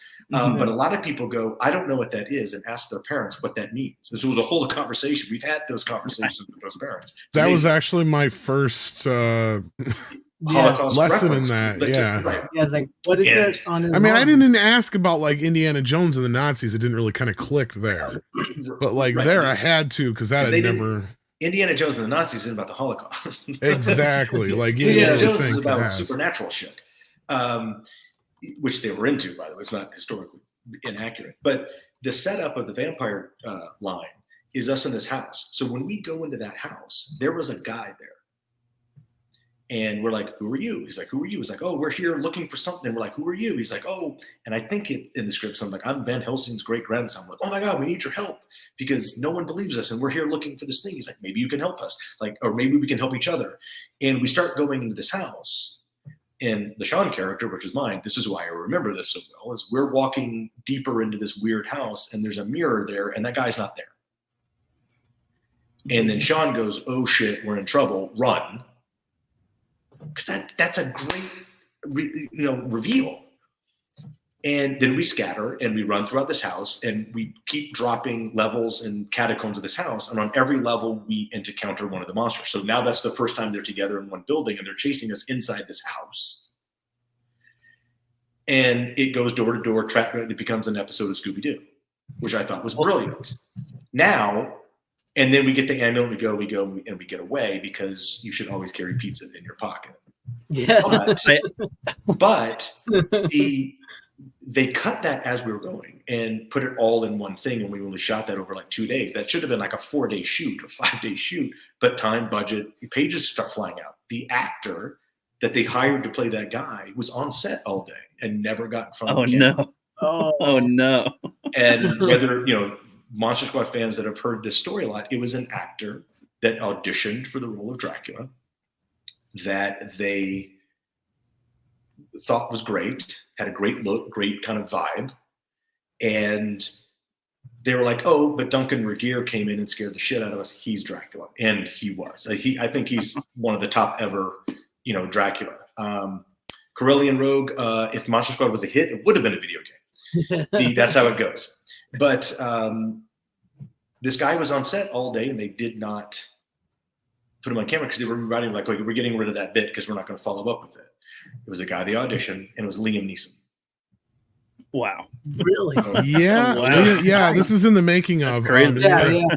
Because there was a couple people that your role almost went to another individual that people may know. And I think you kind of knew him at the time too. And that was Seth Green. He had auditioned for the role. And did you guys cross paths in the audition or something like that? There's a story he tells. So I'll circle around because this is a great story. Sure. And it ends up, like I said, tangent comes back to something else. They had cast almost everybody. But what a lot of Monster Squad fans know and some don't, and Rookie probably doesn't know this. I was Sean Crenshaw, the leader of the Monster Squad.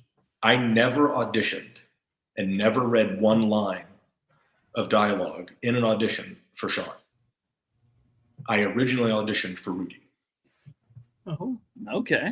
Because of my body of work leading up to July or August or whatever of 86. Because you were a teen heartthrob at the time. Teen thing. I had great hair, a lot of hair product, and maybe a leather jacket. A lot of my work on camera was like this cool dressed kid that had, kind of cool attitude.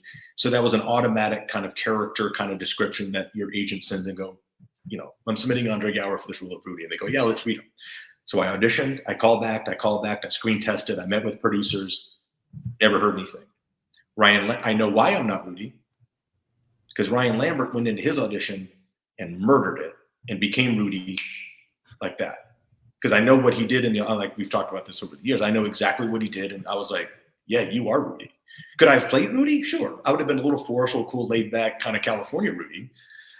But Rudy's is an amalgamation of the Wild One and James Dean and, Rebel Without a Cause. He needs that cool little thing. He needs something that Ryan had. That 50s thing, yeah. And he brought it. And the great story that I love when Ryan tells, and I'll relay it to your worlds. He goes into the audition and sat down. And remember, Ryan's fairly new to the industry. The very first audition he ever went on was an open call for Kids Incorporated, and he got it. So Ryan has an impact when he walks into a room. He still does. He's still cool. Damn it. It's so annoying. It's so annoying. And he walked in, sat down, and looked at Shane Black, who was wearing like a shirt with a pocket, and goes, hey man, can I borrow one of those? And Shane goes, what are you talking about? It's like, I need one of your cigarettes. And Shane's like, he's like 15 at the time. Can I right? give a cigarette in an audition? So Ryan took it, lit it, and did the scene. And they went, Rudy. That's Did he like the match with his shoe on the audition too? that was cool. That was cool. And it was that he became Rudy in the room. Now, my coming back into the mix is, and I still don't know who it is, and I've kind of broached it. I almost don't want to ever really know the answer, but luckily for me, somebody of the group, whether it was Penny Perry, the casting director, whether it was Peter Hyams, the producer, Jonathan Zimbert, the producer, Shane Black, the writer, Fred Decker, the writer-director, or some assistant, when they were deciding who are we going to cast as the leader, someone said, how about that kid we read for Rudy if we just cut his hair off and take the product out of it and put in some clothes that don't fit? Can he be Sean? They never called me in and said, hey, will you read these scenes as Sean? They just straight cast me as Sean off my Rudy auditions.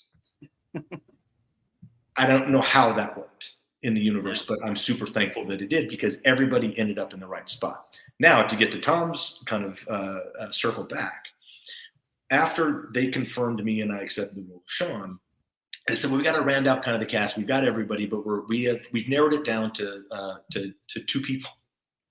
Or a handful, a couple people from New York and a couple people from LA, and we're going to fly this one kid's flying out here from. He's originally from Philadelphia, but he works out of New York, and we need you to spend the day with him. It's like, you spend the day with him. It's like, okay, so we're going to pick you up and we'll take you out, have lunch, see a movie, hang out at the mall or something. See if you have any chemistry. If you get on with this kid. So I meet this kid and his mom. And it's this little guy. We're all short back then, and we're all 13. And this guy has got this shock of red hair, and he is on. This kid is if I'm at 9.5, this kid's he has this vibe that's like a 13. It's zoom. He's always on this thing, and you're like, who is this? And I was kind of like, I don't know this kid. I don't know this. We spent the whole day at the Beverly Center. I think we saw a movie. I don't know what we saw. And then we had lunch. Our parents had lunch together. And I knew one of the other kids because I'd grown up with Robbie Kiger. And I didn't cast the role of Patrick, but I had to spend the day. And they said, how'd you like? I was like, oh, he's cool. But I was like, Robbie's a buddy. I know Robbie for years. And they're like, okay. And Robbie Kiger got cast as Patrick. That kid that came out for the screen test was Seth Green.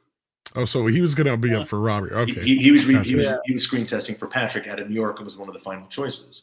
Now, as we know, as we subsequently go throughout the years, and I don't know this for decades, but we're friends and we work together and we're contemporaries because shortly after that, Seth and his mom and his sister moved to LA.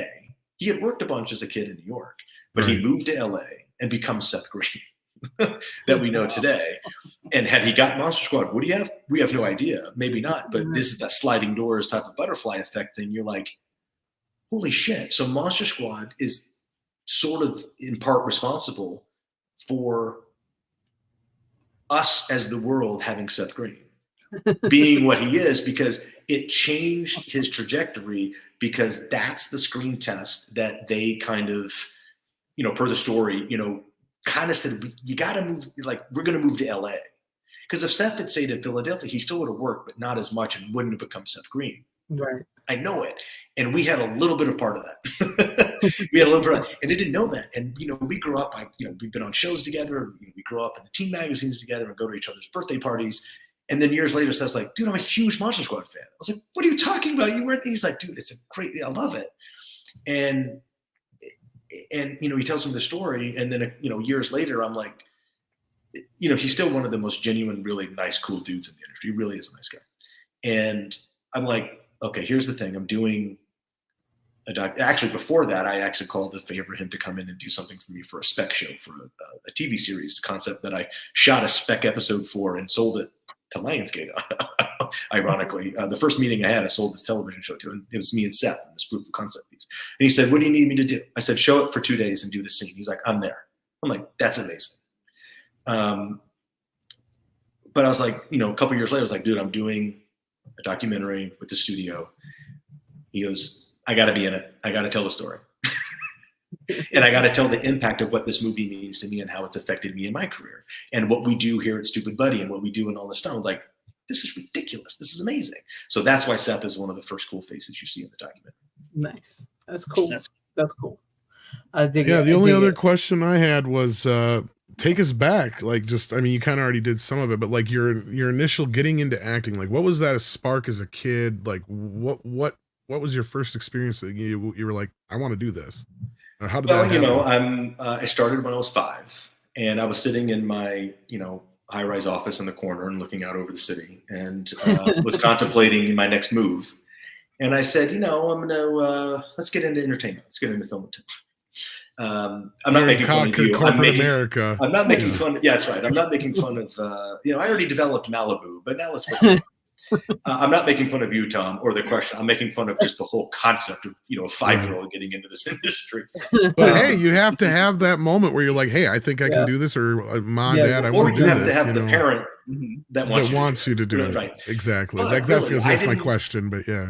Right. So my origin story is the only reason I'm sitting talking about Monster Squad or Wolfman's Got Nards or TJ Hooker or, because Tom Connors has the chat question about Shatner, and if we get to it, we can. It's great. Yes, my good buddy has a question about that. Yes. Yeah, we'll get to that. I saw it. There's got to be some sort of catalyst there, and the only reason I'm even talking to anybody about this stuff today is because my older sister Carlina was in the business before I was. She's a few years older than I am, and she worked quite a bit as a kid because she had this look and this hair and this face and this affect and, this, talent. And, when she was, 6 years old, she was the little girl in the Towering Inferno.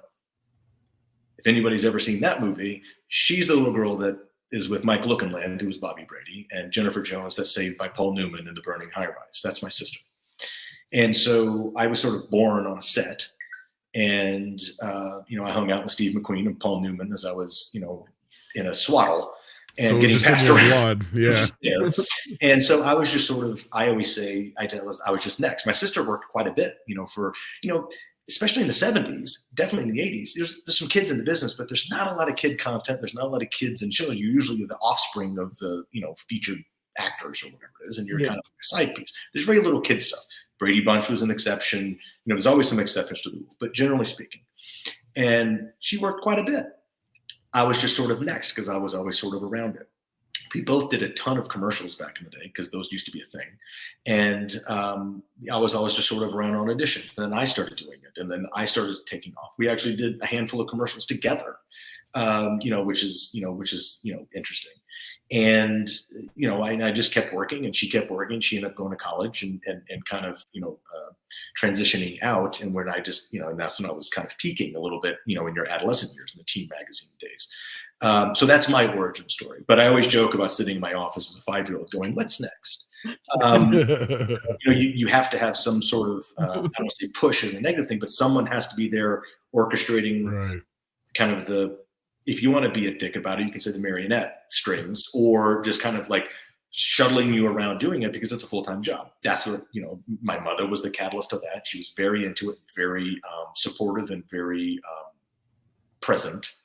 My dad was there as well. So I had this, kind of, once I started going, I had a very good kind of internal support kind of mechanism that was, was probably one of the reasons I don't think I would have naturally gotten into trouble anyway. I'm not that guy. But, a lot of kids grew up in this industry that had, not that and have bad stories and, get into bad stuff or bad experiences, or hanging around the wrong people, or the wrong people had access to them at a certain, things like that. Right. And I never had that. I really had kind of this That's good. A textbook, kind of existence, whether that was prohibitive or restrictive, maybe, but it was certainly not damaging in any way. It was actually the opposite of that. So it's, you never know. It's a bad trait. I wouldn't trade it. Statistically, you're one of the few that has, that's what I'm saying. I mean, you got, I guess, thank your lucky stars for that, I guess, for one. It's just fortunate. And, when you look back, if we're talking about former child stars that had, that end up having issues, look, there's a vast majority that would have had the same issues no matter what they were doing as a teenager. That's just a fact. But then you put them in something kind of like this pressure cooker thing, this weird world. There's money, there's notoriety, there's celebrity, there's pressure, there's things. There's some parents that just don't know what they're doing. You usually can trace it back to a couple of root causes. And I was fortunate enough to not have any of those issues for the most part.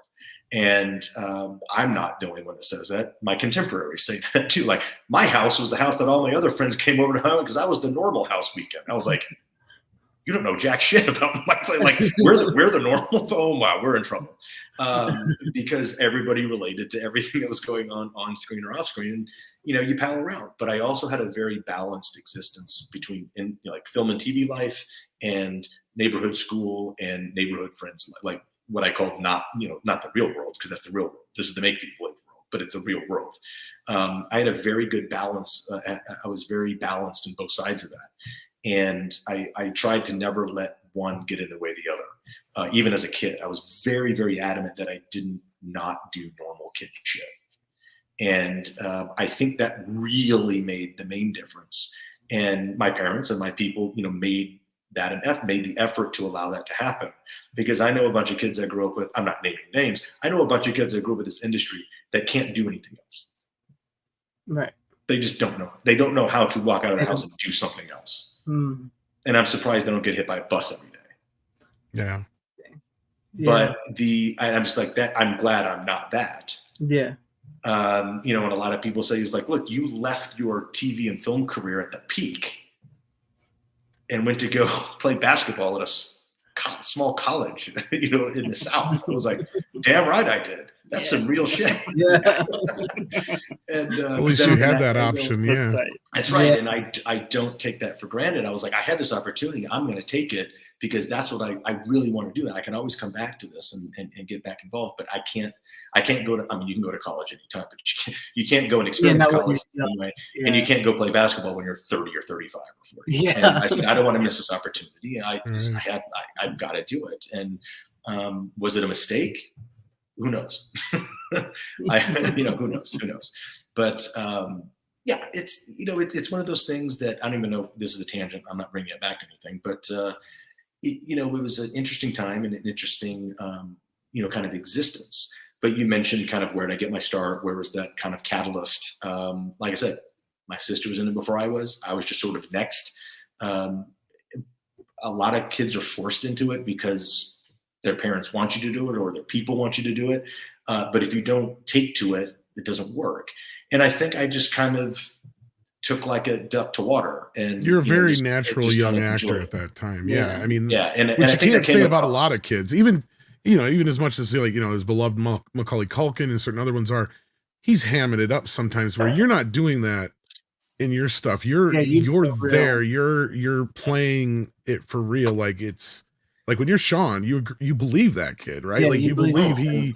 Oh shit! You know, cow. Sorry, he's Mom. a real kid. Yeah, I mean, he feels like a real kid, unlike this whole gee golly gosh thing you get sometimes in a lot of these TV shows. A lot of kid actors would do at that time. And Rook, you made a reference to the same line twice, and it's great because it's seared into my memory. Because when we were shooting that scene on the stage, I had to come in, and I couldn't get it. I couldn't get it. And I kept kind of forcing that, I'm from my mom. And I kind of either hammed it up or tripped on it. And I just couldn't get it. And we did it like, I don't know, maybe 7, 8, 9 times or something. And Fred took a break, took me to the side and goes, "You're forcing it." He said, "This is the joke. This is the thing, but just relax." Yeah. And deliver like I can tell before you walk in that you're going to do this. Like I can see it. I mean, I remember you're acting. Exactly. You're acting. It's like you're forcing it. And I was like, okay, I'll try. So I went out and just kind of relaxed. I just kind of cleared it. And then I walked in and I actually stumbled through it and it looked authentic. And that's the one that, yes. But that's where good direction and good observation comes from. Now to talk on Tom's point, where it seems we see a lot of kids doing jokes or doing campy or like doing irreverence. It seems very forced, or it's very forced camp or kind of glitzy, cursing for cursing's sake. I don't want to say Goonies, but things like or other movies that don't have that same authenticity that come across either purposefully or non-intentionally. Who writes these movies?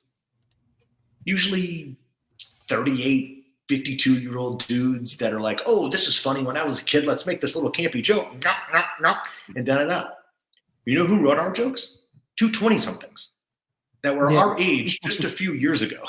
Right. And they were still kind of connected with that thing. Yes. But plus they had that historical context and that reference and read the books and read the comics and read the Pulp Fiction and watched the Abbott Costello movies, and they put it all together. That's why it works. Because Fred and Shane just got done being kids. Yeah. That helps. That helps. That shows too. You could tell. When they try to ask the sister if she's a virgin or not. It's kind of like, I don't know. And it seems like, why don't they? I could see in other ones written today or something where they are more clearly trying to avoid it in like an acting sense. But you guys made it come off.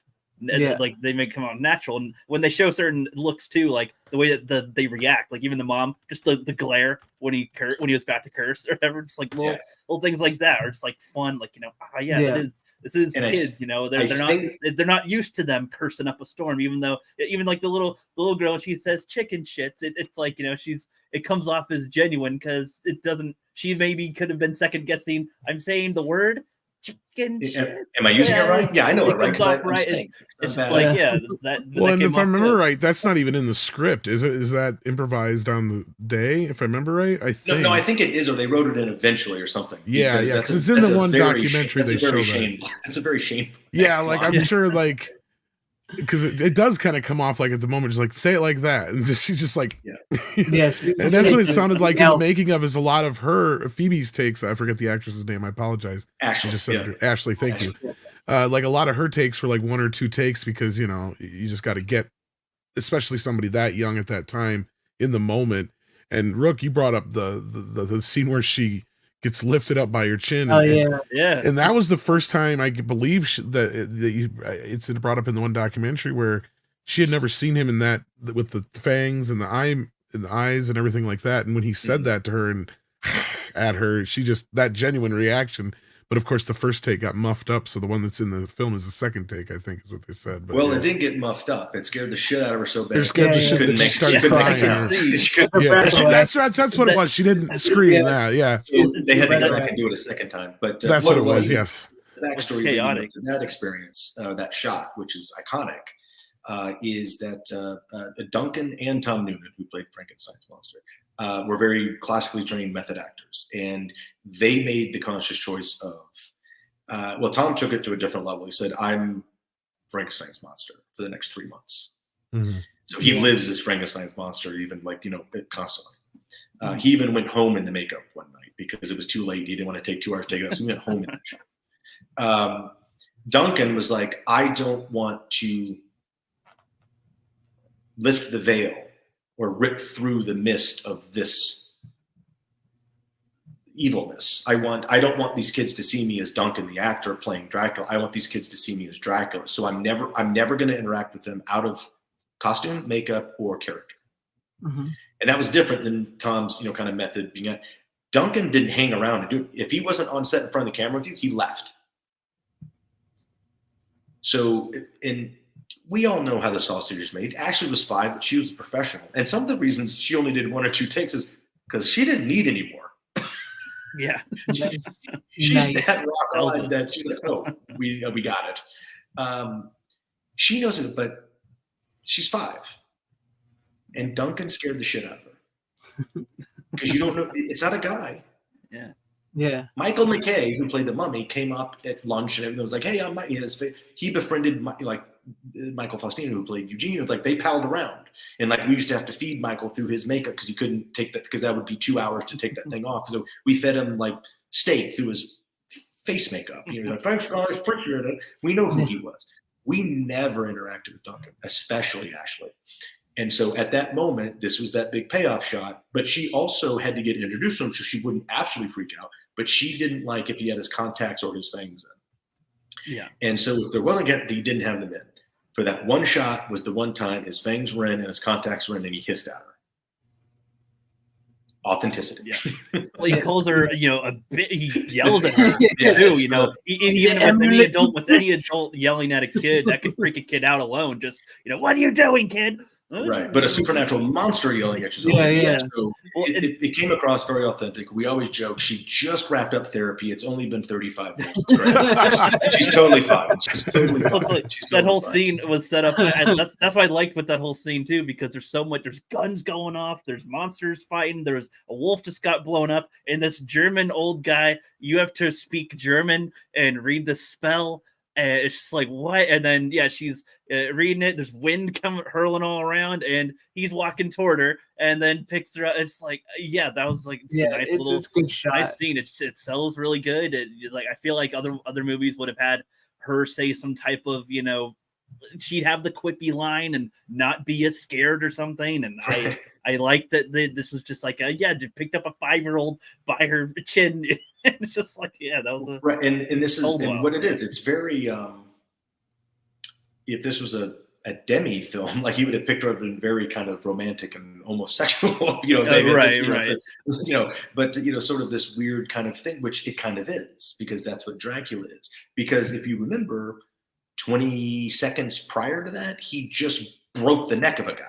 Yeah. Well, he's literally he's as cops are hurling at him. His 5-year-old and being very sweet, and then hisses at her because he could snap her neck and throw her into limbo if he wanted to. Yeah, he just wipes the tear. Looks like he might be not rough. Nope, picks her up, and that's still. Oh, that's not good. No. If you look at it, he actually, because it's a great acting. If you backhand do anything like touch her face, backhand is always kind of he caresses her cheek backhanded very softly while she's standing there staring at him. It's very weird and very suspenseful. And that's when the mom freaks out and everybody was like, no, you can't go. And then he picks her up. It's like, that's so subtle and creepy, yet soft, but like, because you expect her to go, right. And to get thrown into limbo. But I don't think we would have gone that far. That's why I like Duncan as Dracula. He's one of my all-time favorites. Right up there with really good, Bela Lugosi, Christopher Lee, Duncan. That's like my top 3 Dracula. It's just ridiculous. It's unbelievable. And really what it is Duncan as a human being has this carriage. He has this affect, this vibe, and it's not fake. This guy floats around like he's royalty from another dimension. Yes. That's his presence. And then he just kind of buckles it in on camera. Because if you ever watched him in anything else, this kind of shoots out of his pores or out of his, like it comes out of his bones. And even when he's just hanging out, having lunch with you at a convention or something, he's like, oh, yes, really. Well, I say from the interviews, I think he really is a vampire. Dude looks like he hasn't aged a day. He's got the style for it. There's a little the sister aged just fine. Right. Yeah, with Duncan in Wolfman, there's in part of his on-camera solo interview where he's explaining, and what is he? He says something like, "I took it more sociopathic," and he didn't mean to give it a thing. But you're like everybody watches that, and you can watch an audience at theater and go, ugh. And it's just like you're like, this guy just has a thing, and he's amazing. Because he's an artist, and like he has his own wine label, and like he does water, like he'll paint you an oil painting, and then you're like, do you want to paint me naked on a horse? Like this is like do whatever you want to do. Like you like, you have me. This, like, I'm yours.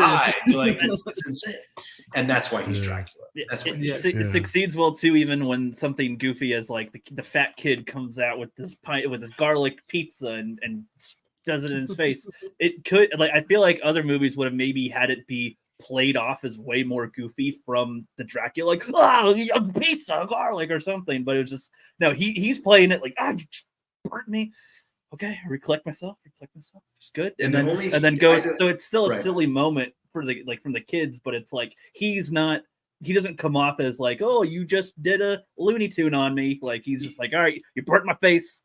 And he's like, and he's pissed because he got foiled again. And then next time you see him, he's breaking necks and stuff. It's like, okay. And the pizza gag is a payoff from setups that we don't get because we didn't shoot it, but it's the lead up character development of all these kids knowing everything had to beat these them. And for Horace to sit there and go, my friend's about to get his neck crushed. What gets I've got pizza in my pocket. No one's ever done that before. Yeah. Not only in the script in a he's movie, disarming. He's the kid that gets bullied earlier in the film. Even if some of the stuff is cut out where it is, I saw it easily as him doing. He seemed to be the cowardish character that he wants to leave. He doesn't want to be here. He's like, can we be the nature squad instead? And he goes up to Dracula as he's got his friend and does it. It's nothing super amazing, but it still is portrayed there. And just a funny note too, I always watch things with the captions on. He has his name like Horace, right? But it just says Fat Kid in the captions when it's there, which was just it's just saying Fat Kid says this, and even they give it the movie has good. I don't know what you'd call it, selling points for the 80s is what I kind of want to call it, because just him, even when the swamp monster comes at him, he's just, like, let me in, guys, let me in. Even though he's got a gun, it's like, all right, and they're like, that was pretty cool, or whatever. And it's like, it's Horace. It's just like, well, that ultimately ends up being an iconic cinematic shot. Yeah, it's like, but I like it. It's goofy, seems overdone. But that's it works. That's the high point in the movie. That is the biggest cheer anytime you watch this in the theater with people. That is the hurrah, and people go crazy. Yeah, but that's just the culmination. That's just the culmination of Horace's character having the best arc in the movie. And this is Ashley Banks saying this over the years. She goes, look, all the characters are cool, but Horace has the best arc. Yeah. Because he ends up the whipping boy, the one that doesn't stand up, can't stand up for himself, needs help from outsiders, but then he has his band, he gets his inspiration, he knows what he's. People miss the fact the pizza gag is not a pizza gag. Horace saves Sean's life. Mm-hmm. Yeah, true. Because apparently Dracula likes breaking necks. Yeah. Yes. And they show this. Yes. And look, Duncan was choking the shit out of him. We're sure that was not a tip. It's like, use it, kid. Horace saves Sean's life. And then we just we go with the pizza gag. But first of all, it's genius. And second of all, it's brave and ballsy. And then we get out. But we also would have done it for each other. But the funny thing is, I'm not the kid with the pizza in the pocket because I'm not Horace. Yeah. That would have extra, like a pocket pizza saves the day. Pizza. Yes. So, but then the thing that you said hits beats that make things the 80s is what people call problematic today. Yeah. We can't have, and I'm actually surprised they still do it on streaming, that they say like you can't make a movie with a character's name is Fat Kid. Right. Yeah. But see, no one calls him Fat Kid except for us because we're his family. And that's just his name. He doesn't care. Yeah. EJ and Derek can't because they're assholes. Yeah. But you know what? The assholes get their coming to in this movie. They get proved to be the scaredy cats, and Horace steps up and saves their ass. I like too how Horace isn't just, he's not the only, he gets walked on. He's not the only one that gets walked on necessarily. He'll also, while they're bullying him, call them assholes. He's not just the fat kid that only gets bullied. He is, maybe he doesn't just run away either. He's still sort of standing his ground and said asshole, and then he gets beat up a little. And it's like, that's something that the current tropes with a lot of fat things that I've seen, at least even from the 90s here and there, that they usually have them be more one track. As for this was like, he's actually got like more, even though he's clearly this archetype, he still stands out from the rest of them with having that type of trait. He's the bullied kid, but he can still stand his ground a little before he has his arc even. So I like that. And you nailed it. And for more deeper context in that, because we've had this conversation over the years, even deeper as we get smarter about it. And probably creating stuff that wasn't intentional. But what's interesting is the one character in the movie that doesn't call Horace fat kid is Rudy. Mm-hmm. He never calls him fat kid. Yeah. We do, but we can because he's our brother. He's our family. Like he's in the squad. Like, and he doesn't care. We all make fun of everybody. Like that's just what 13-year-old boys in the treehouse do. Mm-hmm. We're not doing it to be mean. We're doing it because that's our connection, and you love each other. That's what creates those connections. Those balls. But also, we keep bringing up the Goonies, but we kind of have the same characters. I only did it once, dang it. We kind of have. Would not like this. We've got Jeff playing Chunk, who by his own crew has to do the tropey jiggle your belly to get in the gate. You have to do even his friends make fun of him and make him do silly, demean him. Yeah. Yeah. That doesn't work as well as what Horace's experience with his friends. Because even though we call him fat, but it's almost a term of endearment, because, but I also connect it to because I've never been, except for if I go visit, a kindergarten, I've never been the tallest guy in a room.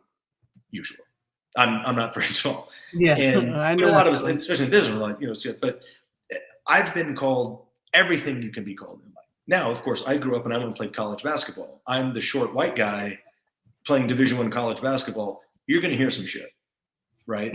From opposing people, from your teammates, from your staff. You just get it. Yeah. But when it's your teammates, they say it because they love you. When it's an opposing fan behind you giving you shit, it's because they're being mean. Yeah. Total difference. Difference. Exactly. And so I understand that and recognize that it's so very clear to me. And the person that pointed out that Chunk Horace difference was Henry McComas, who I made Wolfman with. And he was like, look, they don't, because he's a bigger guy and he was the bigger kid when he was growing up. And he's like, look, I resonated with Horace. I'm like, we had so many fans that have connected and resonated with Horace. And I'm like, This is the best, these are the best stories I could possibly hear. And the only thing that really sucks that this Monster Squad resurgence, has happened is that the fans don't get to meet Brent, and Brent doesn't get to experience this because he passed away in 1997. Yeah. Can you imagine Horace at a convention? Right. No one would come to our table. No one would come to meet me.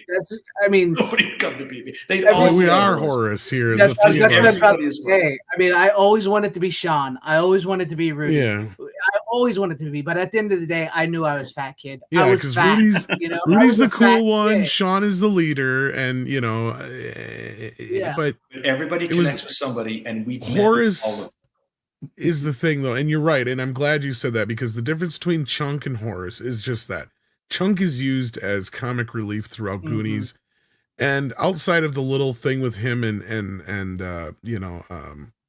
Sloth, there's nothing really there other than he's just the butt of jokes most of the time. Horace, not only does he have the big arc throughout the film, because Sean, your character has a little bit of an arc. You grow up a little coming of age. Horace has the major leap from beginning to end. And not only that, he has all the best lines. Sorry to say. He absolutely. He's got all the best lines. I mean, Wolfman's got nards, and all that stuff. Yeah. So and luckily for him, like I'm the first person that's ever said Nards. You are, yes. But he says Wolfman's got Nard, which is the thing. Which is the title of your. Stick him in the Nards. Does he have Nards? I don't know. There's no other title for a documentary about the fandom of Monster Squad than Wolfman. Yeah. We kicked around like 4 or 5 other alternate titles. None and of course, the My Name is Horace is, like you said, the pinnacle moment that everybody loves because this kid's been pushed around the whole movie. Yeah, because everybody in their life, whether they were Horace growing up, as Greg says, or whether they were the Sean, the know-it-all kind of bossy kid in your group that puts everything. Everybody needs the organizer. Everybody needs the leader. Everybody needs the cool kid. Everybody needs the Horace. That's just why it works. Because, like I said, they're archetypes. But when he cocks that shotgun and say that is just the culmination of when you go back to the movie, he's just doing stuff that's leading up to that the whole time. Mm-hmm. And everybody goes, I can only dream of having a moment like that in my life. Everybody wants that moment. Right. I want that moment. I do. Yeah, in real life or on screen or whatever, it's like people want to say, if this happened, I want to step up and be that guy. And Horace is the shit. Yeah, it seems like they unintentionally had like a good audience insert character for a lot of the people that are going to watch it and stuff for the kids, without it being this is going to be our fat white kid insert or whatever. Like it was just the character as he was, and that's just he wasn't the stereotype at the time, which was great, and they played with it and they gave him a real character. And I think it comes from more of that authenticity. Well, and all you guys got it. Comes from. Yeah. It's not, Data the funny Asian kid, with a haha accent because we're making fun of how Ke Huy Quan talks. That's right. As tropey as it gets. Now look at him. He just won an Oscar. Like he's amazing. That's true. It's Okay, folks, you missed out. But we had the ha-has, we had the chunks, the stuff. We don't have the tropey whatever. Or the promiscuous slutty girl of the 80s that dies first in the movies or whatever. You don't bleed into the stereotypes as much as what Goonies. Because that's what I was trying to say. Yeah. Yeah, you're absolutely right. And the point I was trying to make, not very succinctly, is that everybody tries to do that, but they never even tried with these characters because we're our gang.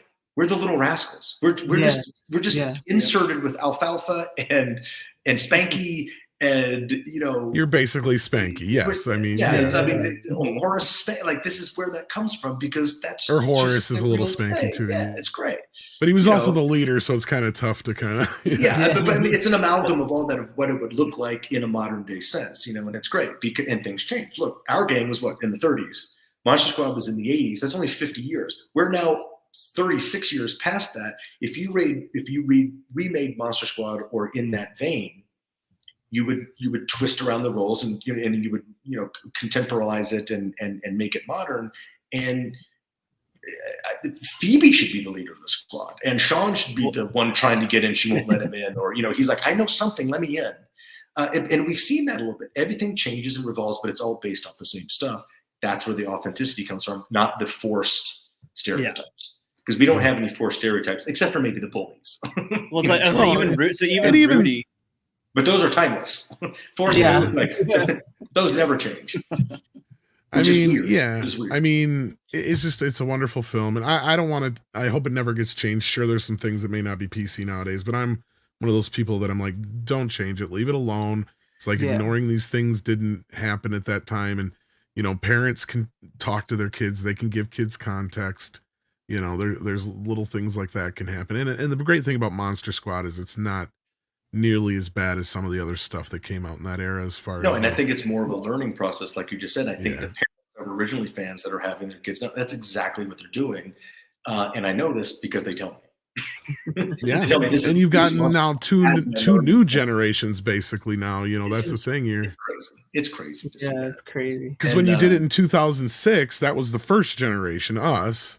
Right. And then now they have kids. I feel like so now I'm sure you're meeting little kids that have seen you in the movie now.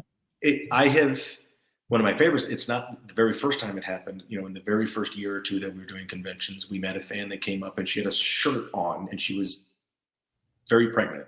and it said on a shirt with an arrow, Future Monster Squad, with an arrow pointing down. And we're like, what? She goes, my favorite movie when he's like 6. This is what I'm going to show him. And we're like, 6? Okay.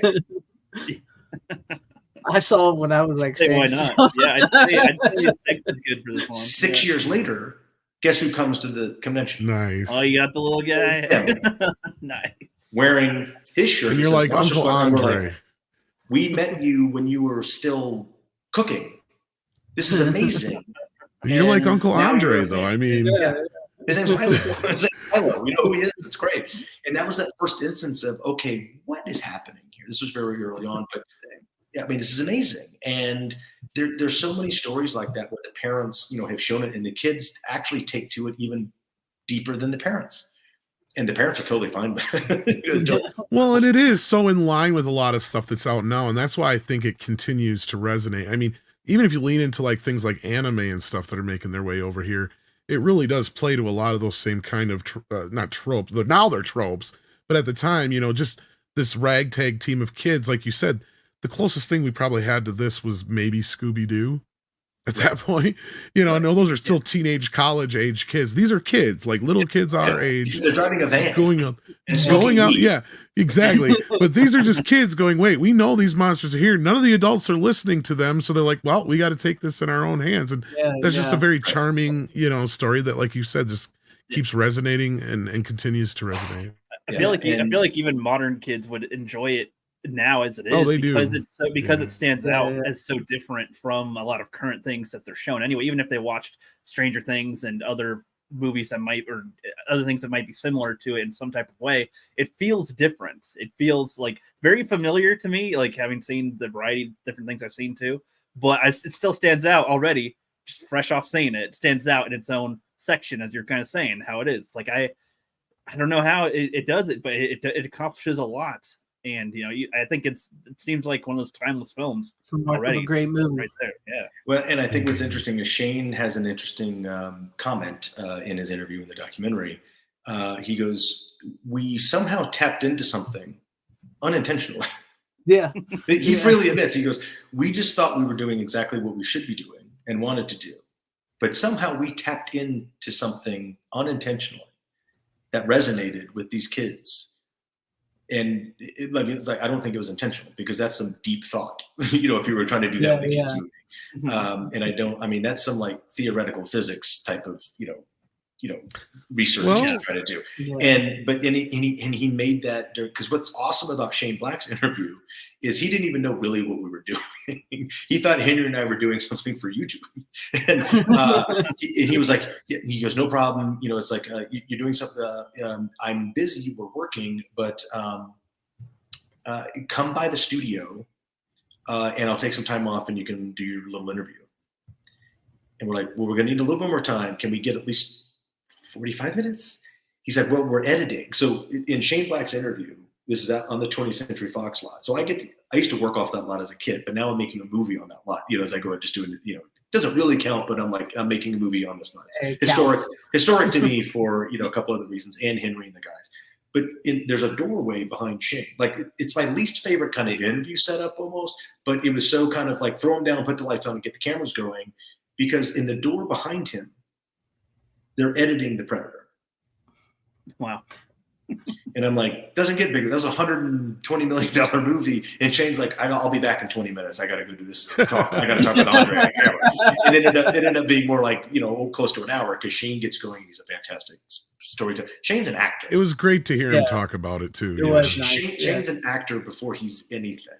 And he's a fantastic actor. But that's what he went to school for. Then he wrote Monster Squad. First thing he ever got made was Monster Squad. And then he writes some other, stuff that does okay, like Lethal Weapon and stuff. But just little things. Awesome. And those are great stories. So he takes time out from making this giant movie, and he's all disheveled and sitting in a chair. He's like, we've been editing for days and weeks, and it's like, let's go and talk about Mon. And he gets animated. He tells a story, and he comes up with this great stuff, and then he goes back in and cuts, $100 million studio movie. And I'm like, okay, great, let's pack it up, let's go. And all these guys were like, that was amazing. I was like, that's just Shane. I was like, that's just Shane Black. He's just an awesome dude. I love the fact that I know Shane Black, and I love the That's fact cool. that I have Fred Decker in my life. I Yeah. love the fact that I have Ryan Lambert and Ashley Bank in my life. And it's sort of a gift that keeps on giving, almost only because the movie bombed. Well, and I always kind of wrap things up, and and maybe that helps here, but people are like, do you ever get tired of talking about it? I'm like, no, not really, because it's different and fresh, and there's new things to talk about, especially the doc and the impact of that and how it ties in, new projects, things like that. But as long as someone's interested in talking about Monster Squad, i.e. Rookie here with the new perspective. And he's like, oh, maybe the new kids. You are the kids that are watching it because I was getting out of college when you were born. So it's okay. You are the new kid of this batch. But there are 10 and 12 and 13-year-olds that like this movie too. There are kids currently in college that are just seeing this movie for the first time and digging it because they're looking at it from different aspects. But it's, and then getting to reconnect with people like Lisa Fuller and who just thinks it's amazing that we get to run and do this stuff. And I was like, why aren't you going out and doing these appearances with us? You're Patrick's sister. Yeah. Everybody loves Patrick's sister. So we got her out on the road and doing conventions and coming to appear. The very first appearance she ever made as Patrick's sister, which you'll get to see on the special features of the documentary, is at Fantastic Fest at the Alamo Drafthouse, their big film festival, that takes place in September. Me and Alamo threw the 30th anniversary fan party, and we recreated the treehouse in the bar. We rebuilt it and completely decked it out with actual artwork. We had mannequins with wardrobe on it and production stills and fan art and all this stuff. And we threw this big party. We threw this giant party in the Highball, which is the bar next to the South Lamar venue. And we had this huge party and then showed a little teaser cut of the doc, and we had all the cast that we could get there. I flew them all into Austin. I had Duncan Regier, I had Stephen Mock, I had Lisa Fuller. We had Ryan and Ashley. We had John Grease, who plays Desperate Man, who turns into Wolfman, who everybody knows is, obviously Uncle Rico, but I know him as Laszlo from Real Genius. That's right. And now he's nominated for awards because he's on White Lotus. I mean, come on, this is ridiculous. But that was the first time Lisa came to an appearance and absolutely loved it. And I was like, you have to go. You're an iconic part of this movie. Yeah. That, let me tell you, a lot of boys rewound that VHS a couple of times. You on screen in every movie that she did, because a lot of people know her from Monster Squad. A lot of people, it's like, she's also the main antagonist in Teen Witch. She's ridiculously gorgeous high schooler that is the romantic foil to the lead, and the boy. Ironically, the boy foil or the love interest for Robin Lively, who I grew up with, we're all friends, is Dan Gautier, who is another ridiculously gorgeous human being. Super annoying how good looking these people are. And by the way, they're married. So it's like, no. And they created this other ridiculously looking kid named Cole Gautier, who looks like he should be like a perfume model. It's like, what? And I got to get my pocket pizza out now. You're good. We're all sitting around with like, oh, look at these. But it's all these iconic faces and names. And because of this and the resurgence and fans and awesome, people like you, we get to continue to talk about this. We get to continue to hang out with those people and have a reason to enjoy each other's company and update and, take Ashley's baby on a 17-city nationwide tour when she's 18 months old. And now Ashley has another daughter. I was like, come on.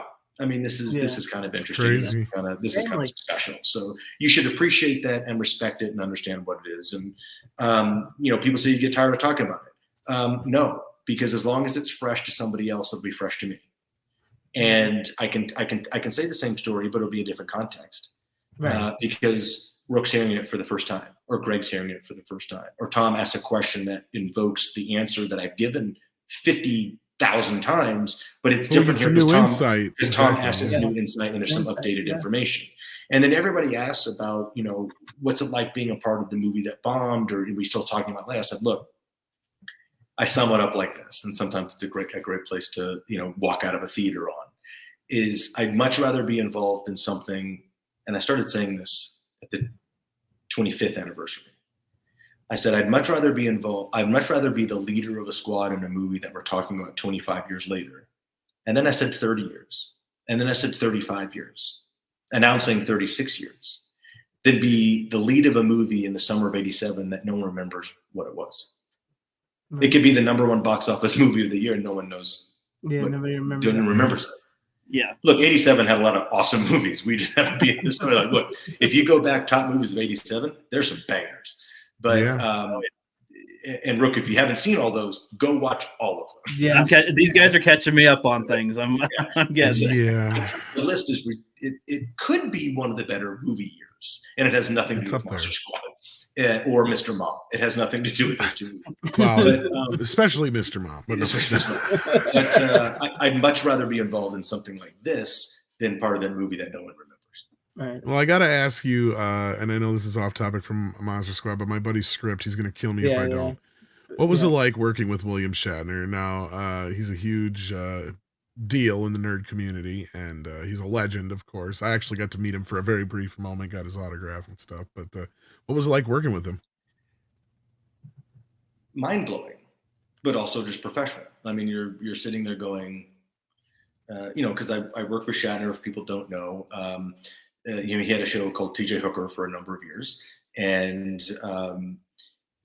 it was a cop show. And throughout the whole life of that series, he was a divorced police sergeant, and he has 2 kids, and they live somewhere like Portland or something. So they're never in Metro City or wherever I can't remember the titles. It wasn't LA, but it was supposed to be LA. Yeah. And he's talking to him on the phone or knows, like, I'm divorced, I have 2 kids, so it's hard being this. So they decide to bring the kids into the storyline. And I was fortunate enough to be cast as TJ Hooker's son. And so therefore you're William Shatner's son on screen. And you're Captain Kirk's kid. You're Captain Kirk's kid. You're TJ Hooker's kid, but it's the guy that played Captain Kirk and all this other stuff. And there's something on the wing and you're like, holy shit, this is really cool. But it's a professional set. I've worked with a lot of big names and a lot of people, and it's all work. You can go off and go, that was really cool. But when you're there, you're working. You can't be going, I remember the very first scene of shooting that TJ Hooker, the first episode, because we did a handful, because there's a whole story with that. But the first scene we did, I think it was in a park in Burbank. It's literally 2 blocks away from where Ashley Bank lives right now. So it's really weird. So when I go to Ashley's, there's TJ Hooker's park. And we're sitting on a park bench, we're having like hot dogs or something. And I'm sitting there with William Shatner. And then Adrian Zmed comes up. And I was like, I've seen this show. I'm sitting here. But you don't sit there in the park when the camera's rolling going, so what was it like, on the Enterprise? Yeah. Nobody does that. Some people do and they get fired. But, it's, you shouldn't, we're all professionals. And I was about 12 or 13 or something. And I had this awesome co-star as my sister named Jenny Beck, who was the little blonde girl in the sci-fi series V, the first one. Didn't even see that. That's Jenny Beck. So, and I loved that show. That show was awesome. Yeah, V. Because it was about reptilian aliens that wear faces and eat mice. But that was an awesome show. And Jenny Beck was a little girl in it. So I remember working all the scenes on TJ. It was fantastic. And there's some great stuff there with the kids and the dad. And but Shatner, he's a force to be reckoned with. He's very, but you're also on a professional set. It doesn't matter who the guy across the table is from you. You have a job to do. But he was also very accommodating and had conversations and, was very, fatherly and didn't want anybody, to be in a bad space. But so you don't do that. But look, it's Captain Kirk. I also did an episode of the A-Team when I was even younger. I was like, I'm working with Mr. T. This is pretty bitchin'. How was that? Well, that was rad because you're a fan of the A-Team, and we got to shoot Mr. this T's episode. at his height. Yeah, that's right. We're absolute peak of television in the '80s with the A-Team, and my favorite thing to be is in the woods. I love the mountains and the woods, and my family was lumberjacks in this episode. We're way up in the mountains in California, and as we're lumberjacks, with the help of the A-Team. And I always like the jokes, like I could be wrong, but we have to check Wikipedia and Guinness Book. But I think I'm the only person in the world that has ever chopped down a tree with Mr. T. So it happened, it's on camera, and I'm there. And so that's rad. So these are all these, really cool type of experiences that you get. But talking about Shatner, I mean, it's amazing. It's William Shatner. Yeah. It's Captain Kirk. It's T.J. Hooker. There's something on the wing. There's spoken word album guy. It's like, but if you don't know all this stuff, you just know him from the stuff you've seen. I mean, Shatner's a very good actor. He's great. We just know him as Captain Kirk on this campy sci-fi show, which was not campy. It's super deep, super intellectual. It just didn't have the technology and the set design that you would want for something to be that deep and intellectual. Most people didn't get it. Gene Roddenberry created this whole world that is actually how we should be living, but we don't. And that got carried on, with Next Generation and stuff, which I actually was working at Paramount on a show called Mr. President with George C. Scott, while Will Wheaton was doing Next Generation. And so I used to go over and ride bikes with Will, and no one had ever seen the show, and I'm standing on the bridge of the Enterprise too. It's like I'm over the TNG one, whatever number that Enterprise is. Yeah. And like I met Patrick Stewart in the makeup trailer. He's like, "Well, hello, nice to meet you." I'm like, "Who's this bald guy? He looks rad." And then the show comes out later, and you're like, "Holy shit, this is a Star Trek show. This is amazing." And and then you're in conventions with those guys, 30-something years later, and you was like, "Oh, I used to come visit Will on the set. How's it going, LeVar?" But they're all amazing icons and great people, and Will was very, fortunate enough to do that show and have an iconic role. Tangent, segue, circle back. Brian asked, was like George C. Scott. I'll get to that. George C. Scott. Monster Squad tie-in to TNG. Who was very close to being Wesley Crusher? Ryan Lambert. No. They had two ways that they were going to go with that character. Apparently, they were either going to go with the intellectual, nerdy, smart kid that was smart beyond his years, or they were going to go with the cool rebel kid in space. And they chose the other way. And so Ryan fitted in the suit and the outfit and took pictures on the set. So it was a big casting thing. So that was kind of cool. George C. Scott, again, another icon, another force to be reckoned with. Very unique situation. It's a TV show that was one of the 6 or 8 original shows on the new network, which was Fox, starring George C. Scott and Conrad Bain.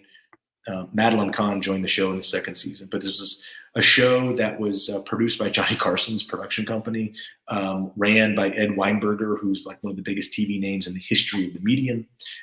Starring one of the biggest stars that's ever been in movies, that is going to do television for the first time on a network that's never aired. At the time, I was coming off of I was actually sort of under a kind of like a development kind of situation deal with 20th Century Fox, the studio, because I was doing a bunch of shows off that lot with an executive producer named Michael Zinberg and a younger producer named Randy Zisk. And these are huge TV icons. And I was doing a bunch of shows with those guys off the lead. They were creating shows that I was going to be the lead. I did all their other shows and a bunch of guest spots off the shows that did that lot. Then we did Monster Squad, and then Fox becomes a network. So right off the bat, I got straight offered 2 shows on this new network. One was guaranteed for 2 seasons. It was produced by Johnny Carson, being ran by Ed Weinberger, and starring George C. Scott, who's doing television for the first time in his career. And they were paying very well, and they offered me the show. I'm like, yeah, this is fan. What's the other show? The other show was, it didn't have anybody attached to it that anybody kind of knew. The pilot wasn't even guaranteed to air, I don't think, at the time. And so at the time, the business decision, you pick the one that is going to go for 2 years with all these giant names. And the other show was Married with Children. But we all have those stories. Like every single actor, of some, group or note or time or era has, all these stories. Yeah. And, I'm not saying the show would have been the same if I was on it. It could have been completely worse or completely terrible. And, I think David's fantastic as Bud Bundy. And I grew up with David, his brother, my cohort in Monster Squad. Yeah. It's all the same family. It's all about just celebrating everybody else. And I wanted that because I how many kids want to be the lead of Monster Squad? All of them. Right. Yeah. There's a lot of movies and things that, you can't get cast, you can't do if you're cast because of contracts or because of timing or availability. And we all have those stories. There was, some and there's you get this close to doing movies that you really want to do way more than you get to do whatever you do. Like you're going to audition, get 100 times more things than you actually get to do. On average, generally speaking. Some people read for one thing, they do a show for 10 years and that's it. And they're like, great. Wow. Yeah. They didn't do anything leading up to that is lucky. I was fortunate to have kind of a different trajectory, and I did so many television shows, and I did a bunch of series that actually went 1 or 2 seasons, and then got to do a bunch of guest star roles on awesome shows and Cut Down a Tree with Mr. T and Ride in Kit and do stuff like that. Why? Because I was the kid who had that trajectory that their series never went more than 1 or 2 seasons, so I was available. Yeah. If I was locked up on a contract for a show that couldn't do anything else, I wouldn't have gotten to do anything else. So, but I got to have all these different experiences, and so that kind of makes it more rich and kind of makes it a little more deep. Would I've liked to have been on a show for 10 years and then retired at 24? Yes. Absolutely. But I also got to do all this other cool shit that no one else did. So got a more well-rounded experience. Yeah, you get to appreciate that a little bit. Yeah. And I love all my colleagues I grew up with. I just think it's such a unique era, and I think when you're part of that crew, I